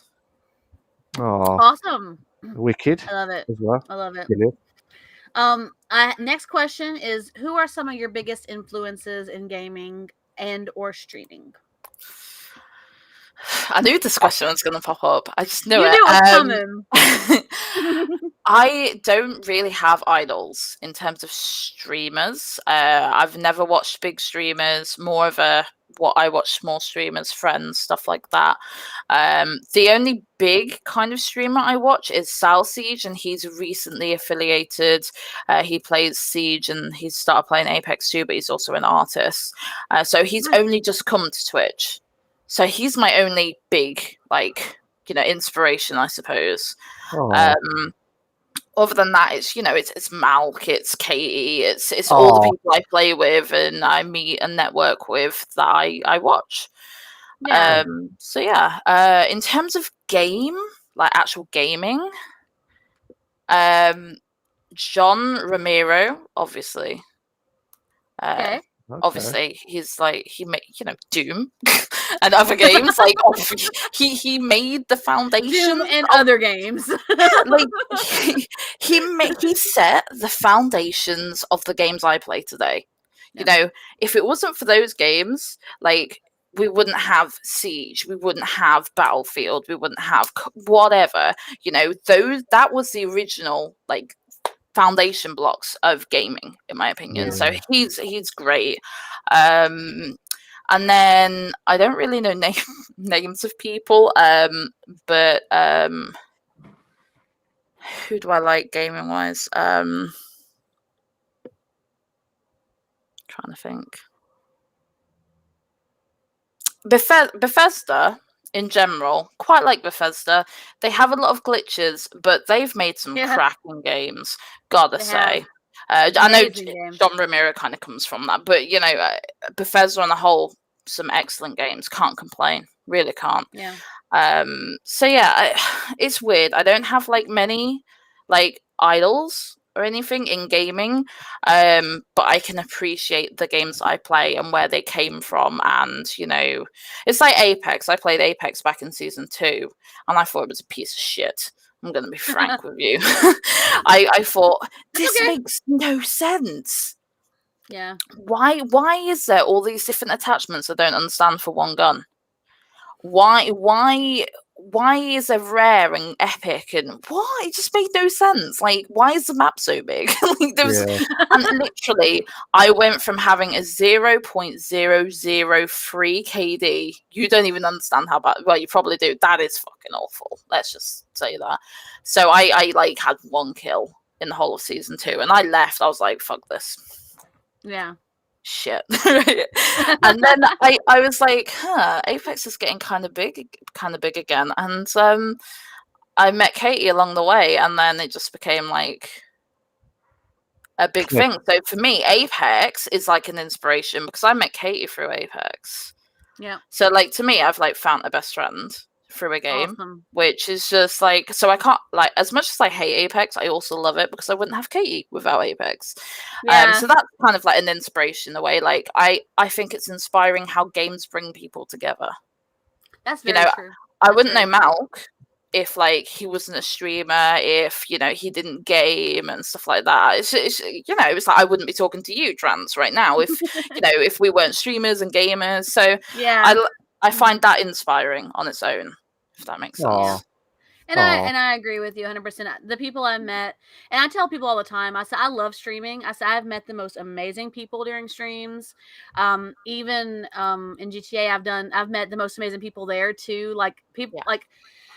Side note, we're gonna go on a little trip here for a minute. I was recently asked why I stay in the city that I do, for AKA server for GTA RP from a friend. And I was like, well, I really don't have any ties here. I came for other people. But then that kind of fell apart. Well, now that I've actually taken, for those of you who've watched my streams, you know that I've went to a new life. And for now that I've actually taken a new path and a new life, I've come to realize that the reason why I would stay is for the people. Yeah. Because I've made such amazing friends just in city. And the same thing goes for streaming. And that's why I was kind of tying the two together. Same thing goes for streaming. I met Teddy through streaming. I met Malk, met you through streaming. I met all the people that I talked to, so much. Luke, he was watching my streams, and his family, RTK, my community. I met all of them through streaming, and all my friends like Shani, all the people that I love to hang out with when I'm streaming. When we do, we do GTA RP, or we do GTA races, or we do this, or we do that. We play Phasmophobia or Overcooked or whatever. Jess, I met all of them through gaming and streaming, and to me, that is like the best thing in the world. Like that means so much to me. It really, really, really does, because I love having wonderful people in my life, and I've met all of you wonderful people. Now I've met you too, Muser. Yeah, so exactly. so I mean, I met so many wonderful people in my life just through games, and that's just it's awesome. It really is. And so I completely understand where you're coming from, where you said the inspiration is the people that you meet, because I feel the same way. Oh. I'm glad you get what I mean. Let's get some tissue, guys. The tissue's coming in now. Come on. Happy tears, y'all. Happy tears. But yeah, I mean, while you mentioned about that, I think I do agree. It's the people that, like, when you're gaming and streaming, it makes it a whole different. I'm not going to say ball game. Again, it's more different world and a different society as well, and you don't realize it as well. And I would not have been gaming or streaming without Teddy, without yourself, Trans. I'd be like, we wouldn't even do this podcast at all if we ever met at all. Because of me. Because of Trans, absolutely. I mean, without the Valorant crew, a lot of Muser, Katie, the Aries, GG, or Gully Lover Games, who both of them were in the podcast earlier on in the season itself. Without them, without anyone else, we wouldn't be where we are today. And I personally like to thank them all, and you guys more as well, because without your help, without your contribution, so much love. I love it. And then, like I said, without your contribution, I wouldn't be where I am today, to be fair. And that's the same for everyone else. So I mean, it really is. It really is about the people. Like, no questions. Next question, number 3 for you. I have, what got you into streaming? I don't know. I've been streaming for a long time, actually. It's coming up to 2 years next month. I think. No, not 2 years. It's coming up to a year next month. Sorry. And I don't even know why I did it. Like, I literally went, might as well give it a go. Literally, it was Halloween. I was like, might as well stream Outlast. Like, why not? Like, Let's see how it goes. streamed Outlast. Some of my friends came by, and then it was like kind of just like a regular, like literally like once a month. Like I might have like done it, and then it hit January. So obviously me and Katie were quite close at this point, and I was like, I'm gonna start doing this like full time because I'm on a gap year currently from uni. So I was like, I've got nothing else to do. I play the games every day anyway, so why not just stream it and just like chat to people and they can laugh at me and stuff like that basically. Yeah. And it just became a massive thing where once I started doing it full time, I was like, this is really important to me all of a sudden. And then that's when it became like a job, and I hit affiliate in April. And yeah, that's just kind of like how that happened. There was nothing. I never used to watch Twitch, never. It was just a thing that I just thought, why not? And here we are. That is it. Yeah. I was bored. Simple as. That happens sometimes. It really does. Yeah. Hey, let's just do this No thing. way. Why not? That's insane, to be fair. That's really insane. Before you carry on, sorry. Yes. Hedgelord says, by the way, Muse's lighting is fully interactive. Just type #color red, for example. Okay, I have to find out next time. Katie with the love of the... Is it a cat? Yeah, she's got a little kitty. Kitty love. Kitty love. And then Kitty thanks, Hedgelord, which I'm about to say now. You can No. also control the electric probe inserted into Malk using #rectal 100 volts, for example. 100%? No, absolutely not. And I'm so sorry. That's just going to be a disappointing moment. I am so sorry, but that is absolute rejection. I even give you a shout out. He is a naughty boy. Kay's absolutely right. He's a cheeky boy. He's a naughty boy. Oh my god. I know. I'm getting rinsed. Even I'll give him a shout out as well. Unbelievable stuff. But yeah, I mean that's definitely naughty boy. That'll be strike one on that. So, but yeah, sorry about that. He's gotten this far with only a strike one, so I mean we're doing okay. Next question I have for you is the fourth question. This will be the halfway through. Woo! What things do you look for when deciding on a new game to play? So I have this problem of being stuck in my ways, shall we say. So I used to compare everything to Siege because I put so many hours into that game. That was the game for me. That was my favorite game. So I used to be like, oh, it's not as good as Siege. I'm not interested. But now that I'm a bit more, I don't know, like open-minded, I guess. It depends. So I look for things, obviously multiplayer games only. I don't enjoy single-player games at all. There's only a rare few exceptions now.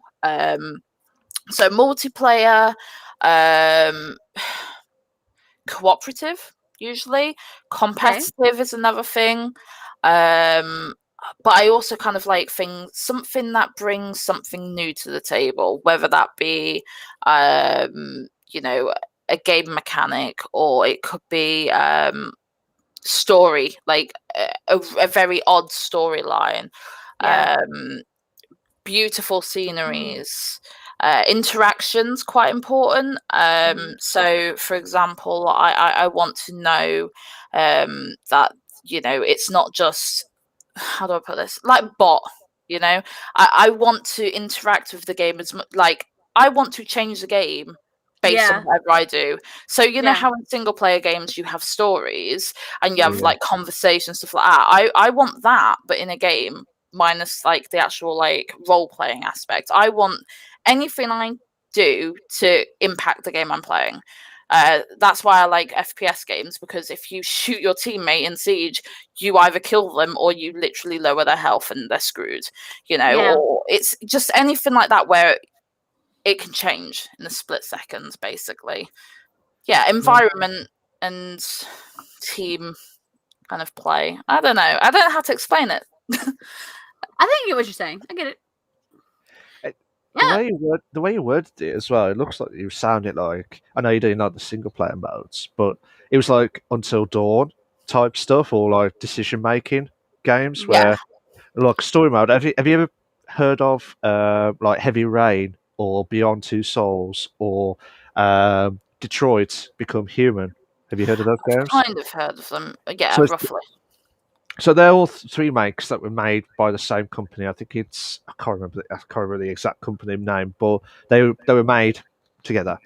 And Detroit was like a decision making game. So like whatever decision you do, it will affect the whole story Yeah. as it goes forward.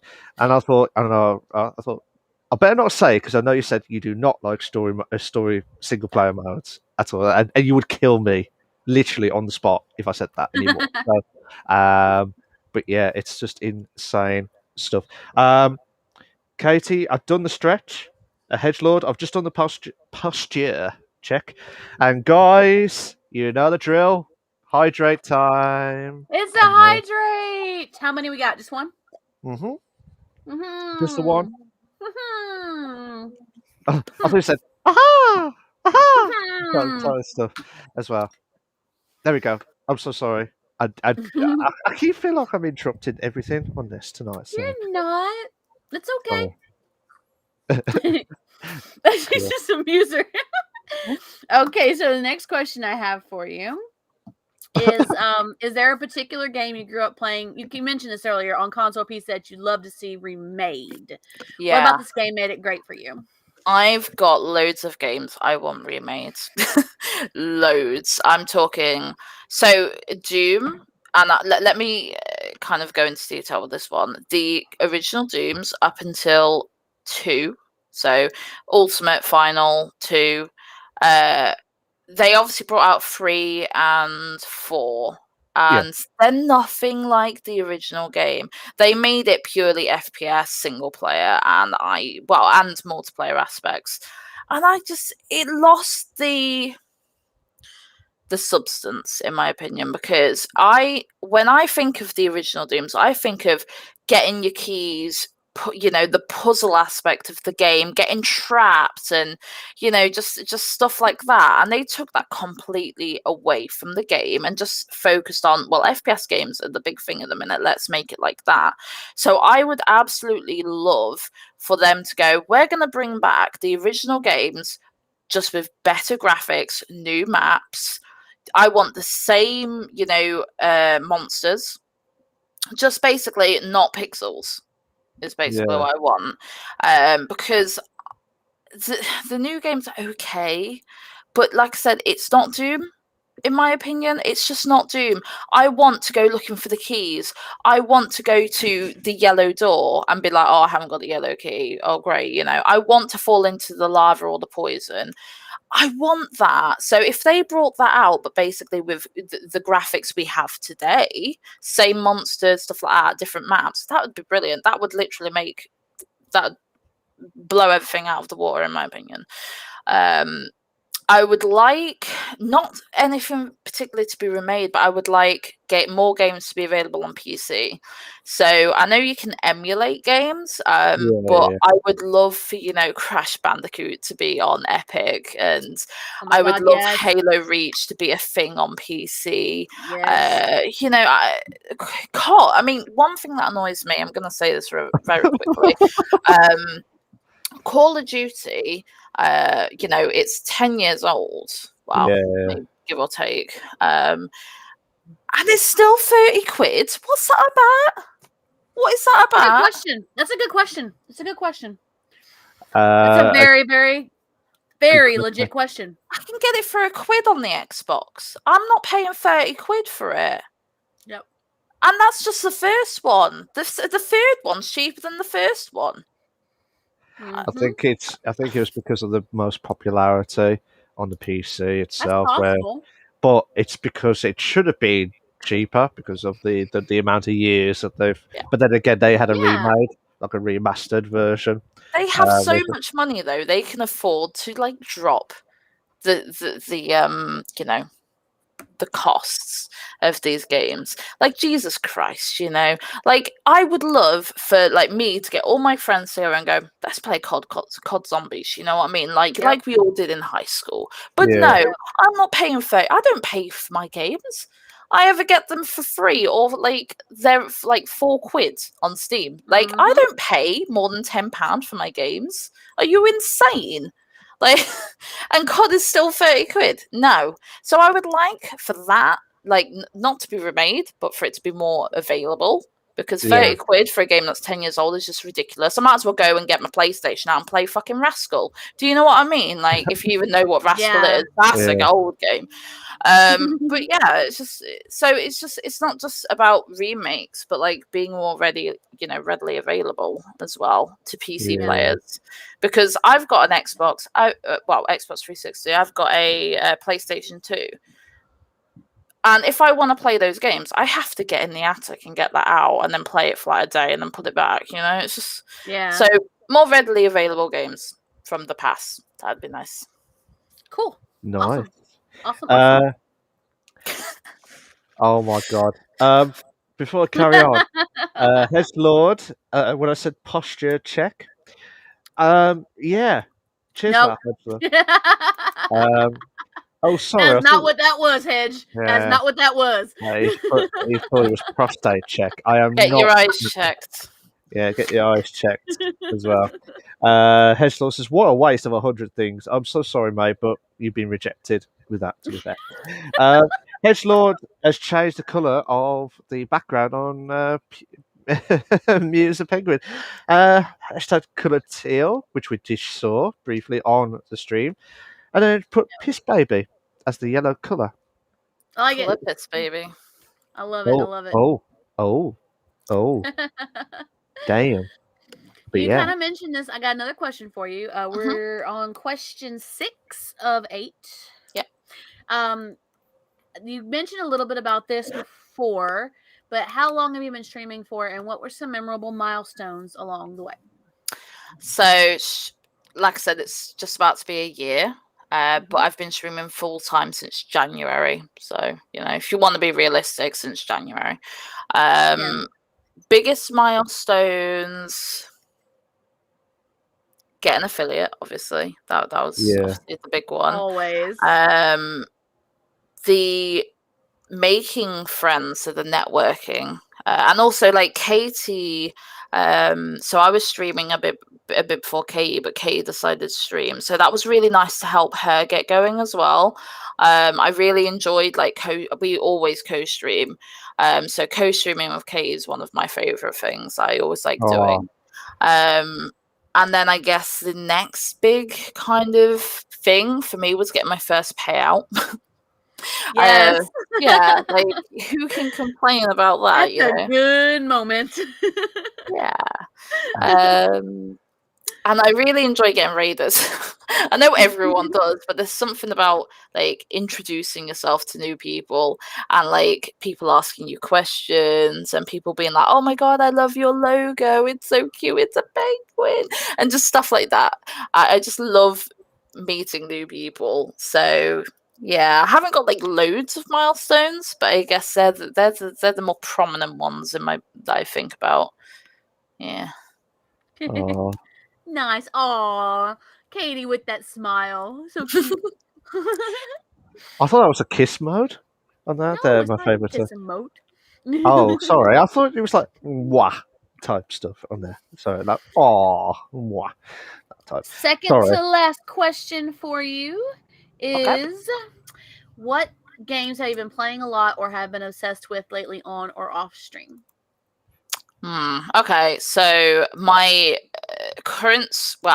so in the last, let's say, 6 months, which isn't long for me, it's been Siege, which I've actually cut down loads. I barely play it now because the game is too toxic, which I'm more than happy to discuss at some point. Apex, obviously, I do Apex every Tuesday with my girl, so that's like the big one at the minute. Valorant. I was doing Alice Madness Returns. I used to do that quite a lot. That's a fun one. It's a brilliant game. Wow, love it. that game is pretty awesome.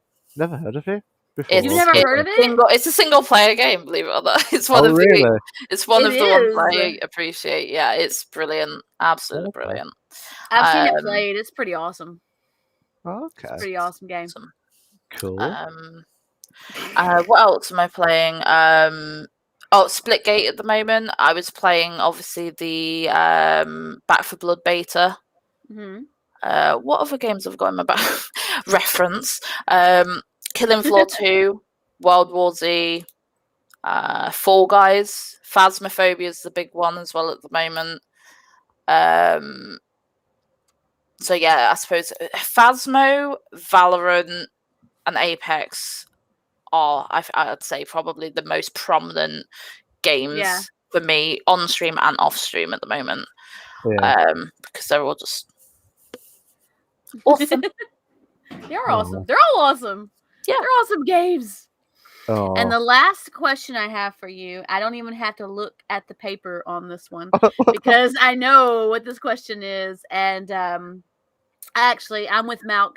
I think you said last week this is one of your favorite questions and probably one of the most important questions to ask. I'm excited. Streamer. Oh my god. And it is, what advice would you give to future streamers?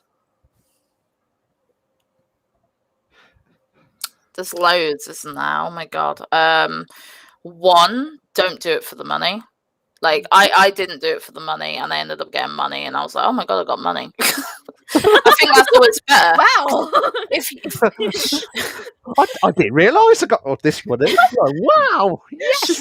Streaming is supposed to be about networking. It's supposed to be about having fun. It's supposed to be about entertaining the public, right? And if you go in with like, I'm only here for the money, it's like any job. You don't have that passion, and people want passion. It's like midwifery, right?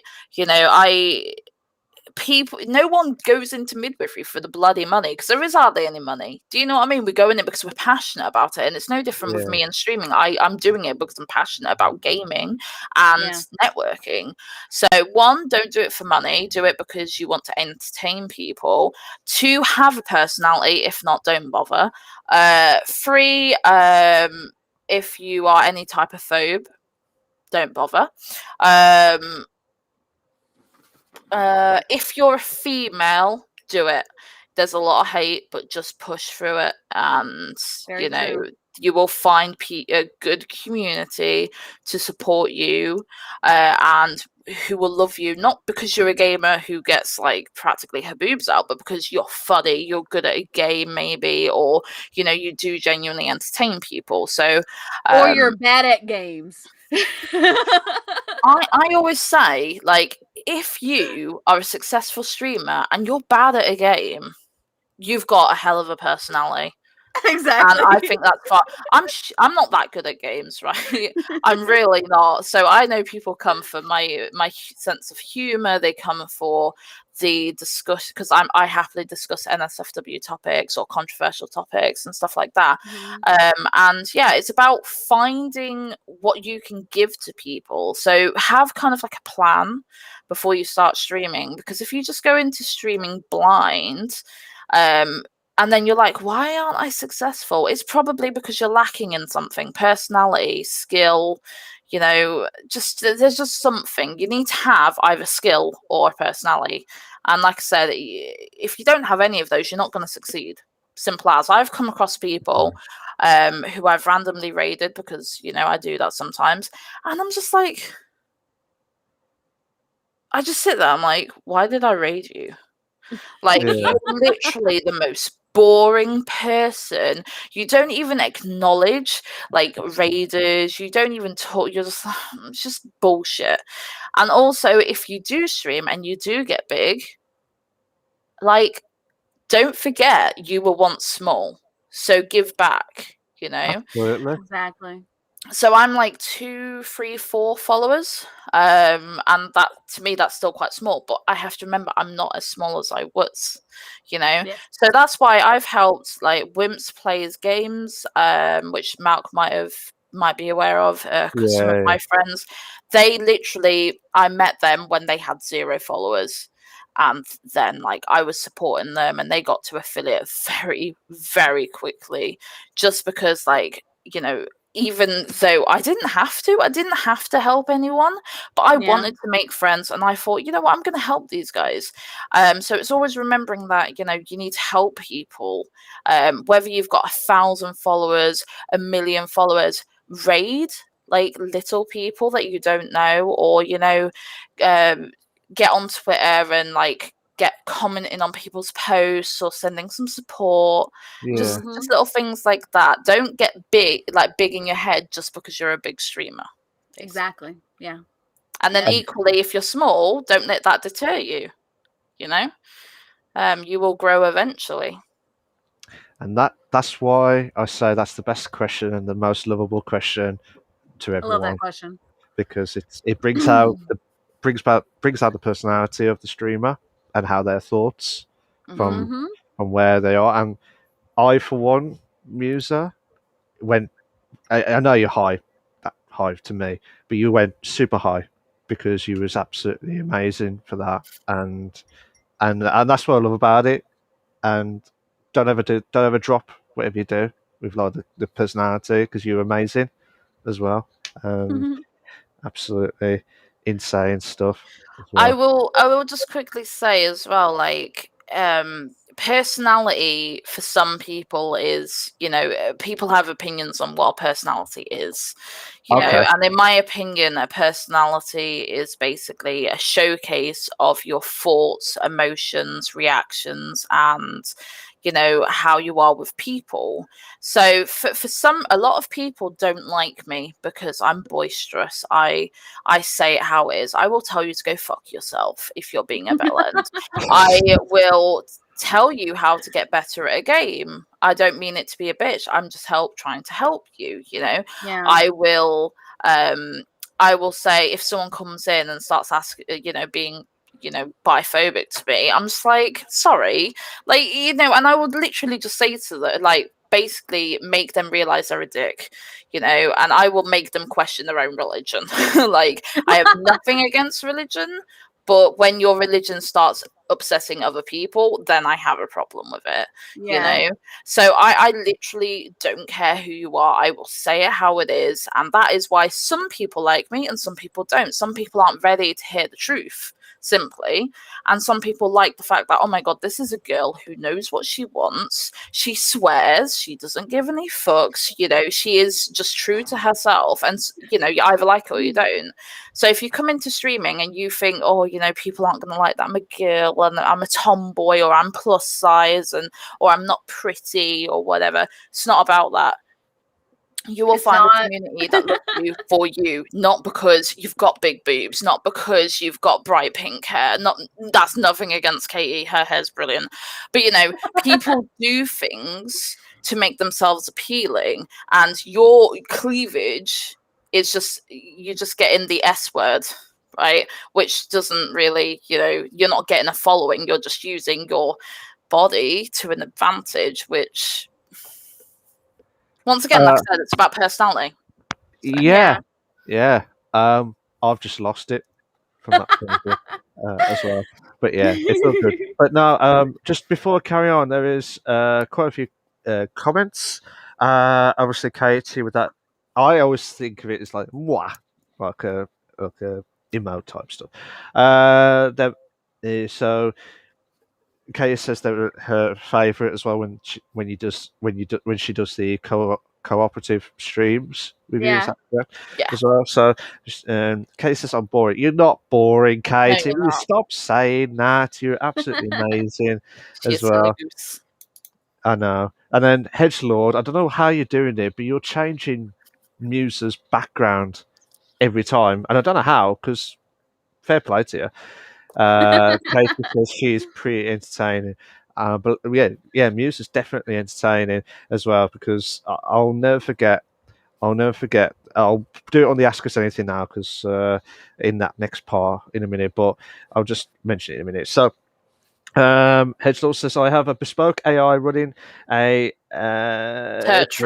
tertiary, sorry. I haven't got my glasses with me, sorry. Syntax abstraction layer to interpret the color commands. It is a clever little follow. Okay, and then they have the love heart and then the cat emote, and then cleavage is the color. Color cleavage. Wow. Wow. And that is where we end that particular segment. He's good. He's good to find out stuff. Beers. Bibs. I think Hedge decided. So here we go, guys. This is the best part of it all. Again, the second part of the first two-parter. So this is the last segment, and I can't believe we've done 2 hours and 16 minutes already on the stream. Hopefully, we'll be about 10, 15 minutes of the stream left. Oh, well, we'll say that, but we'll try and This do it will as be quickly the as possible. shortest stream in a long time. What? Do not say that What anymore. happened? Do not say that anymore, Trans, because I know what's going to happen. We're going to go to 4 hours again, nearly. That was crazy. So this segment is basically the viewers can ask either me, Trans, or Muser, or all of us any questions. But if you are going to specify a question, please specify if it's for all of us or is it just only for singular, like singular, or multiple people to ask.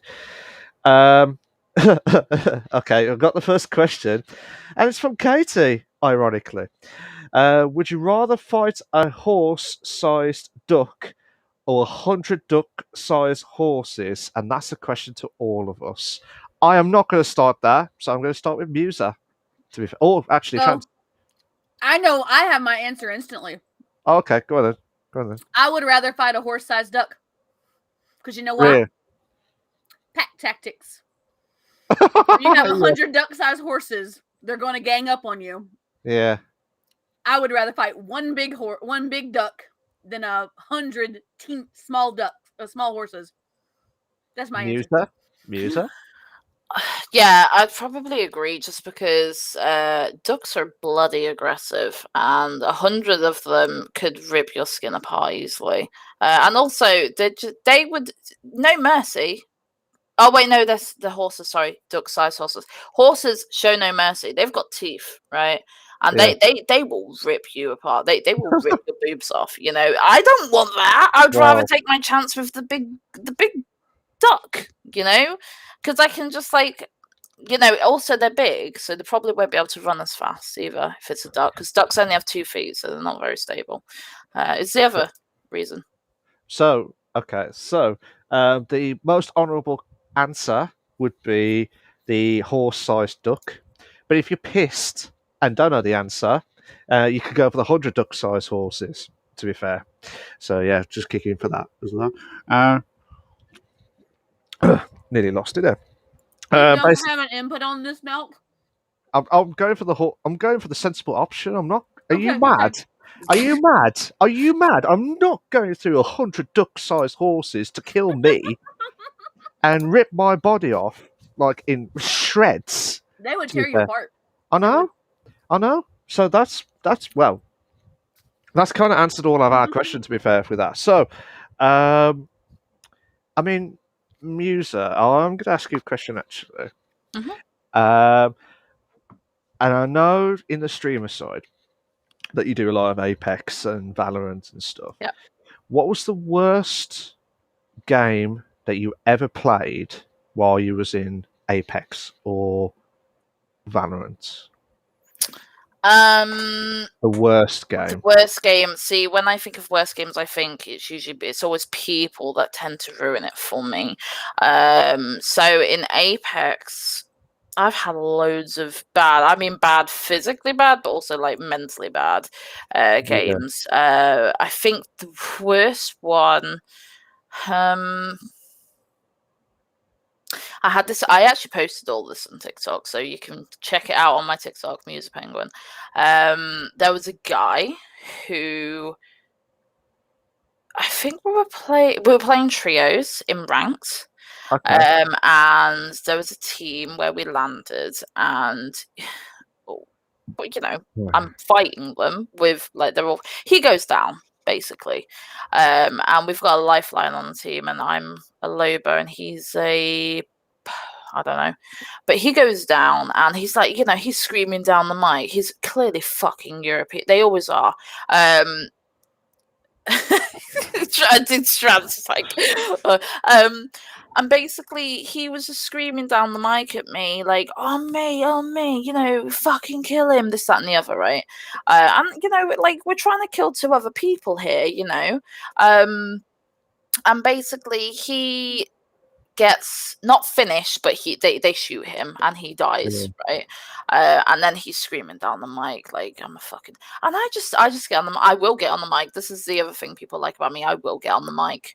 And I will say shit to people. And he's basically saying, oh, you're a fucking idiot. And I said, no, you're the, I basically gave him it back.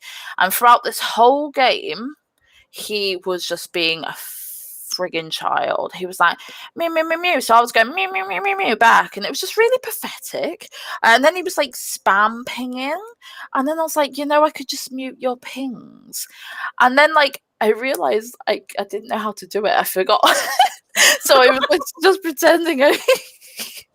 And then I remembered, and we rezzed him, but meanwhile he's still just like being a dick, and he's like, "Oh, you're a fucking girl, and you're shit." The typical sexism starts coming out, and this, that, and the other. And we res, and it's just throughout all this bitching, and I'm like, I ping, something in the care package. It's like, oh, are you pinging snipers for me, baby? And it was just like really condescending, like just because I'm he wouldn't be talking that much smack if I wasn't a woman, and this is what annoyed me, right? And then I pinged some ammo because he just res, so he didn't have a gun. And that, it's like, oh, you finding me ammo for me, baby? So I picked it all up. So I was just like, if he's going to be petty. And then I just like lost it. I was like, what is your fucking problem? He's like, I don't have a problem. What are you talking about? I'm just calling you baby. I'm like, yeah, you're a typical fucking bloke. And he got quite offended when I said that. Anyway, we end up like going into this fight, and we win. And he was like, the whole time we win, like as in we win the game, ironically, he was like, oh, did you win the game for me, baby? Did you actually win he was just like, and it just made me so angry, and I don't know why, because I think it was just because it was really pathetic more than anything. And I kept recording him. I could have muted him, but I kept him recording because I thought, this is actually gold. This is gold. I'm putting this on the internet. And I remember titling it something like, please dump this guy if it's your boyfriend. Something like that. And loads of people were just like, got on the comments and was like, well, you could have muted him. I'm like, I forgot. And stuff like that. So that was my worst Apex experience, just because it was really pathetic. Valorant, I've had something similar happen. I played with my friend Tom and Matt, and it was just kind of the same sort of thing. Sexist guy on the team. I was at the bottom. I got angry. I ended up being like climbing up that board, and because he was at the top, he felt like he could continue to shit on the team. So we was doing like unrated. We was doing ranked as well, and he was like taking the spike, so we couldn't plant. And he was like being really toxic, and yeah, he was just absolutely vile. Just another vile person. But the worst game I've ever had in my life was in Siege. This is one of the reasons I don't play anymore, and I've spoken openly about this. I was playing with Hedge, and there was these racist guys who were just like on the mic, just saying racist stuff. I'm not going to say the words, obviously, but you can probably use your imagination. So I started recording this simply because I wanted to obviously report them and send the footage in, basically. And then they realized I was a girl, and then they got very sexist, and I'm talking, the classic, get back to the fucking kitchen, oh, you shit. Look, even though I'm pretty sure I remember being at the top of the board, may I point out. But when it was coming to me, like 1v3ing, like they were screaming down the mic and stuff, and it got to the point where they were actually like, one of the guys particularly was describing how he was going to rape me and stuff like that. And it's just like, I think that was one of the worst games, because it's just like everything that could have happened regarding women. So I had the sexism, I had the rape comments, I had the threats of being like found and killed, and everything. It was just like, they were team killing me, and you know, Yeah. that was one of the worst games, because I think rape specifically is just such a, like, girls are used to the sexist comments, aren't we? You know, we're used to Yeah, we are. Oh, you're shit. Why are you a gamer? This, that, and the other. But when it comes to things like rape, like, I just think that is just absolutely vile. Absolutely vile. I've had men on Siege basically say how he's got a 13-year-old girlfriend and he rapes her every night. Or I've had one saying, like, I've got a 6-year-old sister and I'm going to rape her tonight. I'm just like, this is men. Wow. Like, I'm sorry, Mount, like, but it's not every man, but, like, this is what my generation of men are like. I've even had 50-year-olds, like, say vile things to me. So yeah, I've had loads of bad games. And me and Katie, because obviously we play a lot of FPS games together, she's seen how, like, a lot of guys will just be misogynistic and you know what I mean? Like, you get the idea. It's just I've had very bad games. I've had games where I've broke down crying afterwards because it's just been so traumatic, actually. I, for one, for those people who, I'm saying it as a bloke, personally, for me, some people have got stupid, idiotic sayings, and then you got normal people like me. Well, kind of normal, mad, more normal. But basically, what I'm trying to say is that is damn right disgraceful and damn right idiocy and keyboard warriors or microphone warriors. So I'm going to call it microphone warriors because that's what it is. I feel like that's what it's called. Yeah. If that's a new terminology, I have invented it, and that's a copyright from anyone else around the world. It is valid. This is 100% documented. Absolutely. But personally, I'm saying this now, and I've said this before, Trans. You've heard me about this the last few weeks, and you've probably had enough of me saying it. Everyone needs to be equal. The men and the women should be equal. Yep. Muser will know. I've never been top at all, ever, in Valorant. Never have. But I was close. 1 point. I was second. But I do enjoy the games because, and I love the help, the tactical help from because Muser and like yourself, Trans, and everyone else. You guys have had more experience with FPS. I haven't. If I'm at the bottom, I don't care. If you take the shit, I'll just tell you to fuck off in the nicest possible ways as well. Yeah. But at the same time, I want to enjoy games where I don't want to be. This is the question I'm going to ask next time because I think Hedgelord has asked a question straight after this. But I'm going to talk about the toxic. Toxic. I can't say it. Toxicity. Yeah, I got that's you. the one. I got you. Yeah. I got you. Oh my god, I'm saying the Southern Comfort's kicking in now already. So, but yeah, I want to talk about that after the question from Hedge. Hedge says, "Would you rather slowly implode or slowly explode? It would take you 10 seconds to die." He didn't say explode. I'm going to go for the full house explode. To be fair. Hedge was saying I was there during the incident as well. Hedge law, it was a traumatic, especially the sandwich comment. As I said, the people, not the idiotic people of the blokes side point of view. I am ashamed in a sense as a bloke. In a way, and I do joke with you, Muser, like, and when you say men are like, oh, thanks.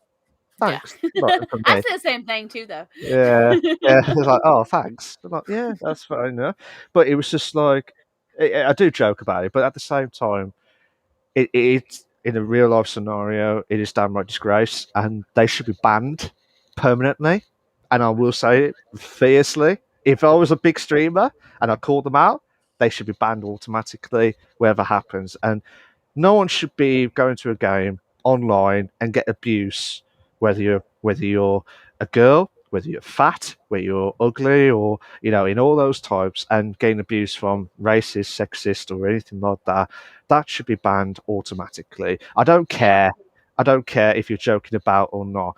You're hurting another human being either way. And I'm saying it from the bottom of my heart here to say I have met the beautiful, most brilliant, and most beautiful women. You two, especially Katie, Haley from the Gully Lover Games. Shani. Shani, Aries as well. I mean, Aries, I yep. could talk about all the lovely, like, like Missing Rose, like Chloe, like everyone who will watch the streams. I enjoy the content, and they should not be getting abused left, right, and centre without a question of a doubt. And that's what I'm going to talk about the toxic in a minute as well. So, okay, it says what was she put as well? She was putting the guy was an ass. I do agree. Well, not me, but the guy was an ass. The guy that you were talking about at the yeah. time. Yeah. Casey says we play with some guy in arenas who was a bellend too. And the people say women don't get the worst of the abuse. It's ridiculous. I do agree, Katie. I do agree. Why can't women just have a good time gaming without men being balanced to us? It's a cruel world. What we've got. It is. It's a cruel world, and you get idiotic people at the same time. People like to cut other people down to make themselves feel better. Yeah. And Hedge, I'm going to have some words with you after this. He says, I'm ashamed of you as a bloke too, Malk. Lol. Thanks for the love. But I know where this is coming from. But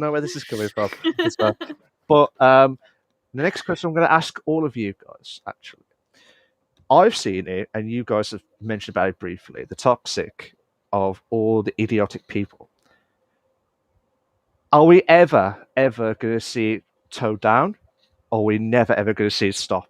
Ever in streams? I think in the next probably 20 years, it'll change slightly. I think because you've got to remember, like, the men that are like this typically are from, well, I'll say this. I'll say a couple of facts about the men who do this, who are my age. One, they probably like to get pegged, and that upsets their ego. Two, they probably have mummy or daddy issues. And three, they're shit at the game and they can't stand someone who's supposedly like inferior to them being better than them. So I think there are loads of female gamers. And eventually, we will be having children. We will be having girls. And those girls will game. And it will be a point where it will become almost equal in boys and girls who are gaming. Because our generation of being gamers. So I think at a point, there will be kind of this plateau of, abuse, shall we say. Yeah. Because the men, it won't be a shock. When a girl talks on the mic, like, oh my God, are you a girl? It'll just be normal eventually because there's just girls everywhere in gaming. But that doesn't mean there won't be still abuse. I just think it will probably drop a little bit. Okay. Because it's becoming normal for girls to be into like gaming and cars and just masculine, shall we say, things. So eventually they're not going to have much to say. I mean, most of us girls say a lot of shit back to the guys anyway. Like a guy will say, make me a sandwich, bitch. And I'll be like, what? Are you that incapable of making your own sandwich that you have to get someone else to do it? I mean, Jesus Christ, how are you alive? They don't like it. I got called a feminist the other day. I'm like, yeah, I'm a feminist because women, and it was like, hey, women don't have equal rights. In my country, we do. Like, I'm sorry. Like, in my country, we're equal, and you're just shit at a game. That's why it's not equal. It's it's just, I don't know. It will plateau eventually.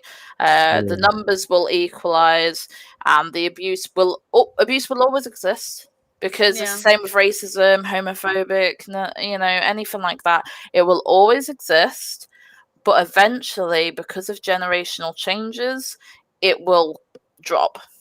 Yeah. Okay. So we're going to wait 20 years for that bet to kick in as well. When our children start having children, it will completely change. I think it will Lord. anyway. Trans, what's your thoughts of the toxic society? Do you think it will drop soon, or do you think it will stay as well? I don't know. I mean, I have dealt with a lot of toxicity across a lot of games. Yeah. Even now, like I'll have people try and be toxic to me even now, or being harassing or whatever. Like for example, like we'll have idiots that'll since I'm playing a lot of GTRP, we have idiots that'll just fly in and be dumb and be stupid and start calling people names and whatever. And my character does not take very kindly to that. As a matter of fact, one guy was asking her if she had a boyfriend, and she said no, and I don't want one. And he's like, "Oh, you want a little bit of blah blah blah in you?" And I was like, no." And he kept stepping up to her and trying to be harassing and be sexist to her and everything. And she goes, "If you step to me one more time, I swear I'm gonna punch the fuck out of you." And he's like, okay, and he backs up. So I mean, I think I think that you got a point as well, and that was in character, but it was also like personal. Like it was like, okay, back the hell off, dude. Like quit being a dick. I mean, it really is one of those things where like I feel like the stronger that the women in gaming become, and the more confident they are to clap right back at the guys, the better it is, because the guys can realize they can't just push them around. Yeah. It's like, you can't just push me around. You can't be sexist to me. You can't just say nasty things to me, because I'm going to say something right back at you. Oh, yeah. And you're not going to like it. So, I mean, and it really is that, if the confidence, and there are a lot more confident women in gaming now than there were even 10 years ago. And I think that that's made a difference. And I do believe that, as time goes on, more girls will be getting into gaming. I'm with you on that, Muser. Yeah. And more girls are like, oh, this is okay for me to be into this stuff. It's okay if I like games. It's okay if I want to be aggressive and do FPS. It's okay if I want to do this or do that. Because as a society, things are becoming more like it's okay for you to be into these things. And I think that will make a change in a little bit. I don't think, I'm with you also, I don't think it'll ever go away. Yeah. Because you're always going to have somebody, no matter how good of a community you're a part of, you're always going to have people that are just going to want to be assholes. Yeah, exactly. Because they can't, because they have the anonymity of a computer screen, because they have the anonymity of a display name, because they have, because they think that they're better than you and they've got to cut you down to make themselves feel like they're better than you. But the more that women in gaming stand up for themselves, I think the more it's going to become like, it's going to be like, I feel like it might be a rite of passage thing. Like, this guy's going to come up on you, and then when he realizes you're not going to take his shit, he's going to be like, okay, I can't push her like that. And sometimes even that leads to a bit of respect, in a way. Like, okay, you're not letting me just, push you around. Okay, after a little while, they're like, all right, okay, cool. You're tougher than I thought you were. And I feel like in a way that will help a lot. I've actually become more aggressive, not just in Aliana's life, but just like when I play COD, or I play this or I play that.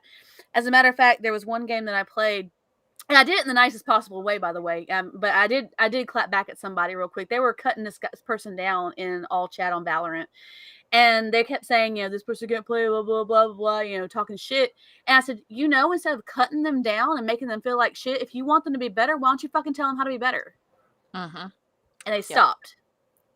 And they started giving suggestions. I was like, all right, see, is the more that you stand up for yourself and the more you clap back, the more people think they can't push you around. They can't sit here and, just shove you and get away with whatever they want to get away with, because you're not going to take it. And when you don't take it, it doesn't make it any fun. It gets boring. Exactly. And so they're going to like, okay, she's not going to fucking take it, so I'm just going to go over and do whatever, you know. And that's pretty much how it is, really. And I think that's made a lot of changes even in the last few years with women in gaming too. So the more we stand up for ourselves, I feel like it'll get a little bit better, because, you know, people won't expect to be able to push you around anymore. So yeah, I absolutely. And I'd just like to add that I'm in quite a few like we'll say ladies group for different games, and quite often the odd person will mention about some, you know, toxicity they've experienced, and people and I'm so against this, people literally just go, you can just mute them, it's not the fucking point. It's not the point. It's like, these are the same people who are having children and will enable their child to bully someone else. We shouldn't have to mute them. We should be able to go onto a game and play and have a good time and talk on mic with confidence. We shouldn't have to go, oh, if I talk, they're going to know I'm a girl and they're going to abuse me, right? Yeah. It shouldn't be like that. We shouldn't have to mute them, right? That's the principle. It's like they completely miss the concept. Like, oh, right, so if this was IRL, right, you would just expect me to just plug my ears. Like, what you just expect me to just turn around? No, fighting back is the only way to succeed in, you know, getting rid of it. When me and Katie play, Katie will never get on mic, but she knows I will jump down their fucking throat immediately, and I will say anything to offend them and upset them. I like, the thing is, I'm not toxic, I'm toxic back. That's the difference. I had a conversation in my Valo squad chat the other day, and I said, you know, I always use, I'm gonna say, I always use small dick as a you know, an offense, right? An insult. I have nothing against small dicks, but I know it upsets them. That is the only reason I say it. I literally would just go, you do know you've got small dick energy, right? I mean, if you want to get laid, this isn't the way to go around it, you know? You know, there's just and I will upset you if you're upsetting other people. Simple as. I don't think I should ever. I haven't been banned ever, and I have been very toxic to people, and that is because they probably realise they friggin' deserved it. You know, like, I get people obviously saying, "Oh, you should go kill yourself," and I'll go, "You do realise that if I was to now go and attempt to kill myself, you'll get done for manslaughter, whether you're in the UK or not. So watch your fucking mouth." You know, it's just stuff like that, and they go, "Oh, yeah, like, exactly, yeah." You do have to fight back. So I always encourage women, if I'm playing with any woman, get on the mic with me, tell them to go fucking suck a dick. Like, exactly, like, you know, it's like in Siege, I'll be like, people will go, "I'm gay," and I'm like, so they're saying that because they think it's funny, and I'll literally just put, "Me too," right? And they're like, "Ew, you're a F word," right? I'm like, I like tits just like you like tits. Shut the fuck up. You know what I mean? and they suddenly change. They're like, "Oh yeah, we like boobs," but I'm like, "Oh right, but if it was a man who was gay, you know what I mean? Like, it's a problem." So yeah, fighting back's the only way we'll progress. You can't just roll over and take it. No. You have to stand up for yourself. Yeah. And I think even in the generations that are coming now, I think more and more women are learning they have to stand up for themselves. Yeah. They can't just, you know, and my generation, we would roll over and take it sometimes. And I was really bad about that because I can be a very submissive person. I know it doesn't come across that way now because I've grown out of a lot of that. I learned that there's not a way I'm going to get anywhere in this world if I just roll over, you know. But when I was younger, I was a very submissive person in many, many ways. And now I've like started speaking up for myself and clapping back and, you know, saying, "You're not going to sit here and treat me that way. I'm not going to let you treat me that way. It's not acceptable." So, I mean, it's not fair. And I'll report someone. If they're giving me shit, I will report them straight up. I don't care if it's my teammate or if it's the other team. I will report your ass. Oh yeah, exactly. And you will get a notice from the game and they will say, "We got notice that you were doing this." And I will clap back at you on top of that. And I won't even tell your ass I'm reporting you. I want you to get surprised. Oh, yeah. Like, absolutely. That's what she said.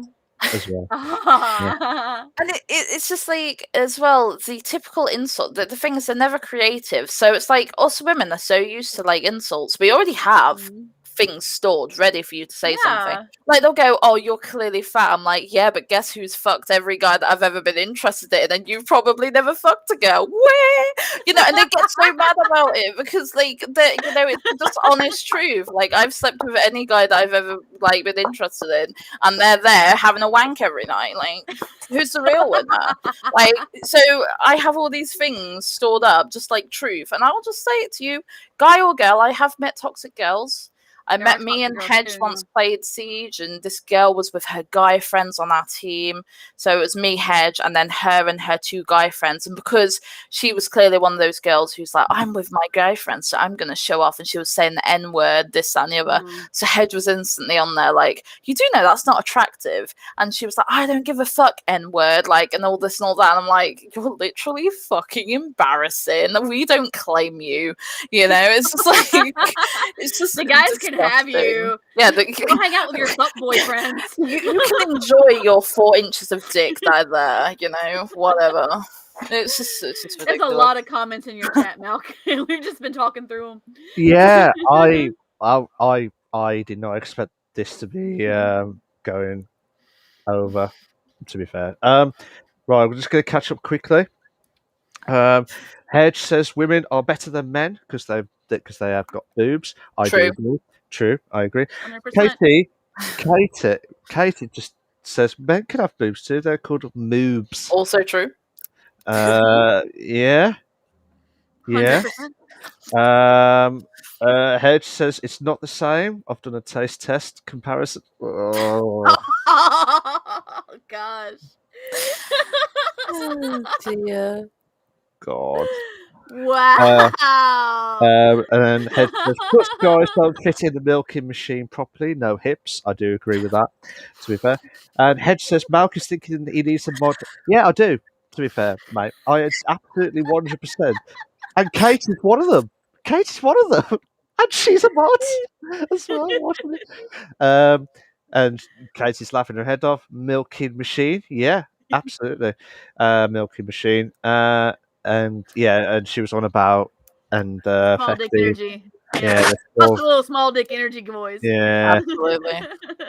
I will message in chat usually, but their words don't hurt me because I don't know who they are, and they're probably just jealous we're better than them. Yeah, so true. Hedge says, I will never roll over and take it except for money. And then Katie says, how much? Wait, and then this is not my words. This is Hedge's words. The next one I'm about to say. You can peg me for $50. Colin goes for free. That's what Hedge has said. For context, Colin is Katie's husband. Yeah. Brilliant. And Malk, I think that's a good place to end this stream. Yeah. Because I don't think anything's going to happen that's better than that conversation right there. Oh, dear. I'm going to call you're going to have to call this the dirty stream. Or the Hedge show. The Hedge show. The Hedge Malk show. is 10 million? 1 million. Yeah. 1 million. 1 million pounds. Oh, sorry, 1 million. I thought you said 10 million. I thought, yeah, that was damn rich, to be fair. Yeah, I'm going to call it the Hedge Lord episode, even though it's Muser's stream. I feel bad. Me and Hedge come as a pair, if you haven't realised. It's a good thing there's a disclaimer on our channels that we're mature content. And it's a good thing that our podcasts come up as explicit content. Yep.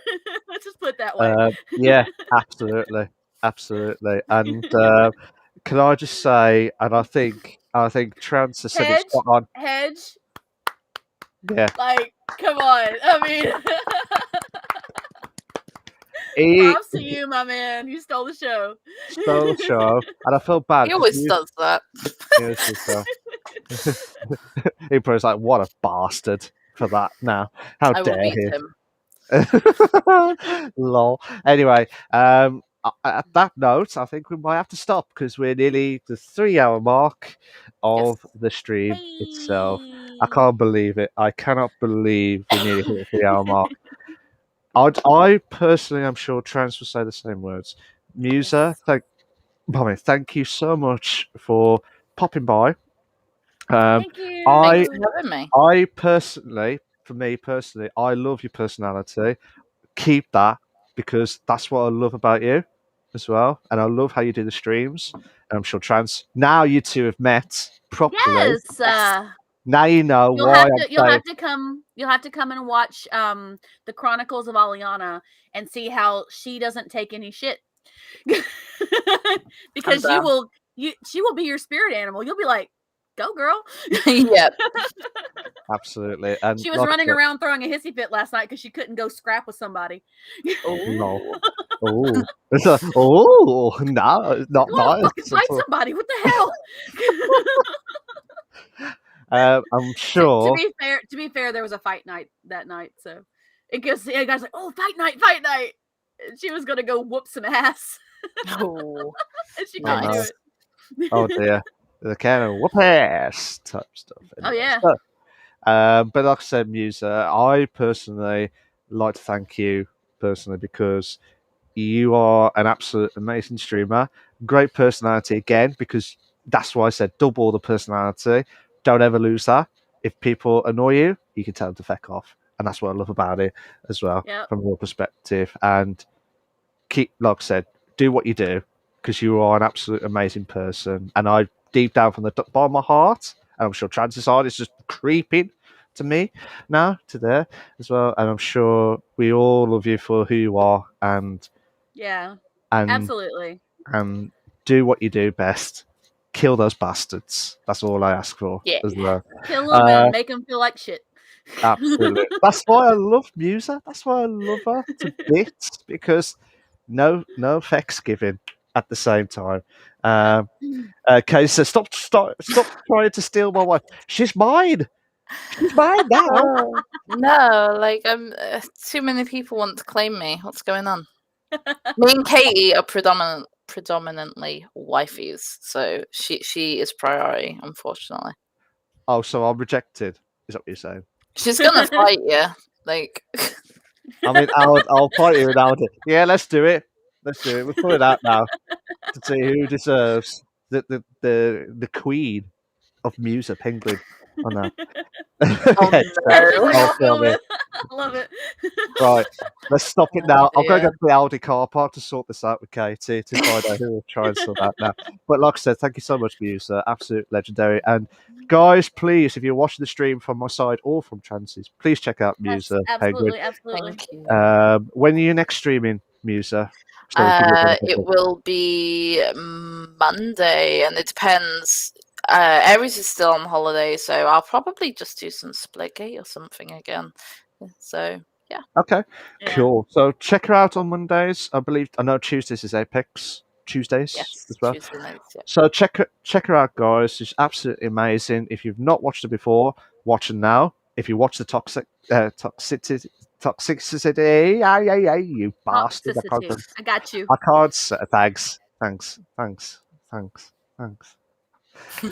shit. I am shit at pronunciations. I'm sorry about that. But yeah, it's just absolutely amazing. But check her out, guys. Absolutely amazing. Thank you to the hostess with the mostess on my left hand. Well, on the screen, right hand side, it's the hostess with the mostess. Is Trans Gamer Girl. She does absolutely amazing stuff. So give her a shout out as well, guys. Check her out. And I was your host with the most, Retro Wolf Live, aka Malk. He's pretty amazing too. Don't let him fool you. Yes, that is true. Oh, It's awesome. I'm getting blussed. Stop it. Stop it. I need to sort out this Audi car park to sort out with Katie later now. But yeah, Katie says, see you there in 3 days. Hedgelord says, toxicity. That's how you pronounce it. Toxicity. No, it's Toxicity. toxicity. Toxicity. Toxicity. I'm It's not- a lot of S's. I get know. it. I'm so sorry. I'm not going to say anymore. But next week will be episode 14. I believe Who we've got episode 14, Trans? That's a good question, Malk. I always say that every week too, because you ask me. I never have the sheet up. I So- I am on the ball tonight for once. He I'm on the ball. is. Oh my gosh. Let me go back because it's not the right page. Here it is. Interview list next week on the 14th. Oh, no. The 11th is the next week. Next week is 11th. We have Basie live, my friend. He's awesome. He's lots of fun. He plays a lot of COD. He keeps telling me he wants me to play COD with him. I haven't been able to because, GTARP is life right now as well as school. So I only have so many hours in a day, guys. But Basie is going to be with us next week. He's a pretty cool dude.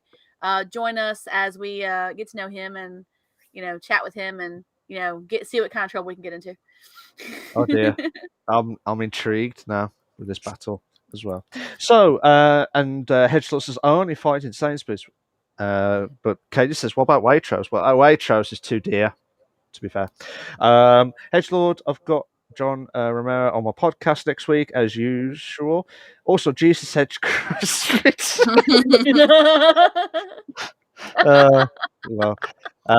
Yeah, it's going to be a bit bloody horror as well, and resurrection type stuff at the same time.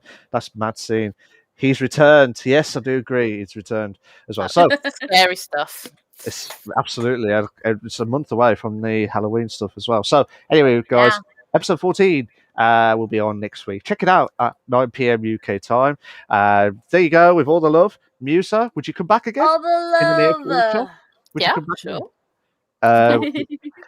Will be season 2 probably after Christmas, probably after New Year and stuff. So just give everyone a bit of a break. New Year.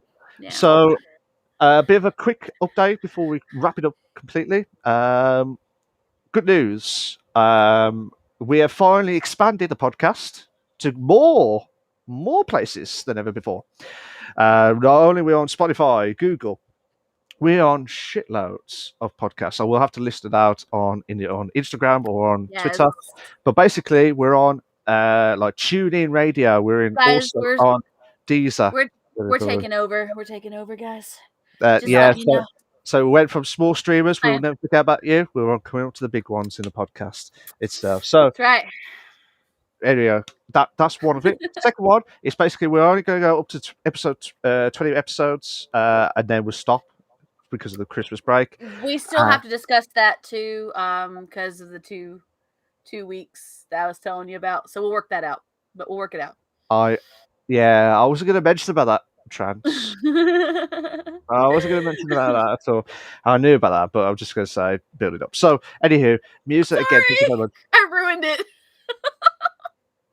I so ruined it. Oh my god. Anyway, guys, I'm going to shoot off because we hit nearly the 3 hour mark. So take care of yourself, guys. See you next week. Ta-ra a bit. Bye-bye.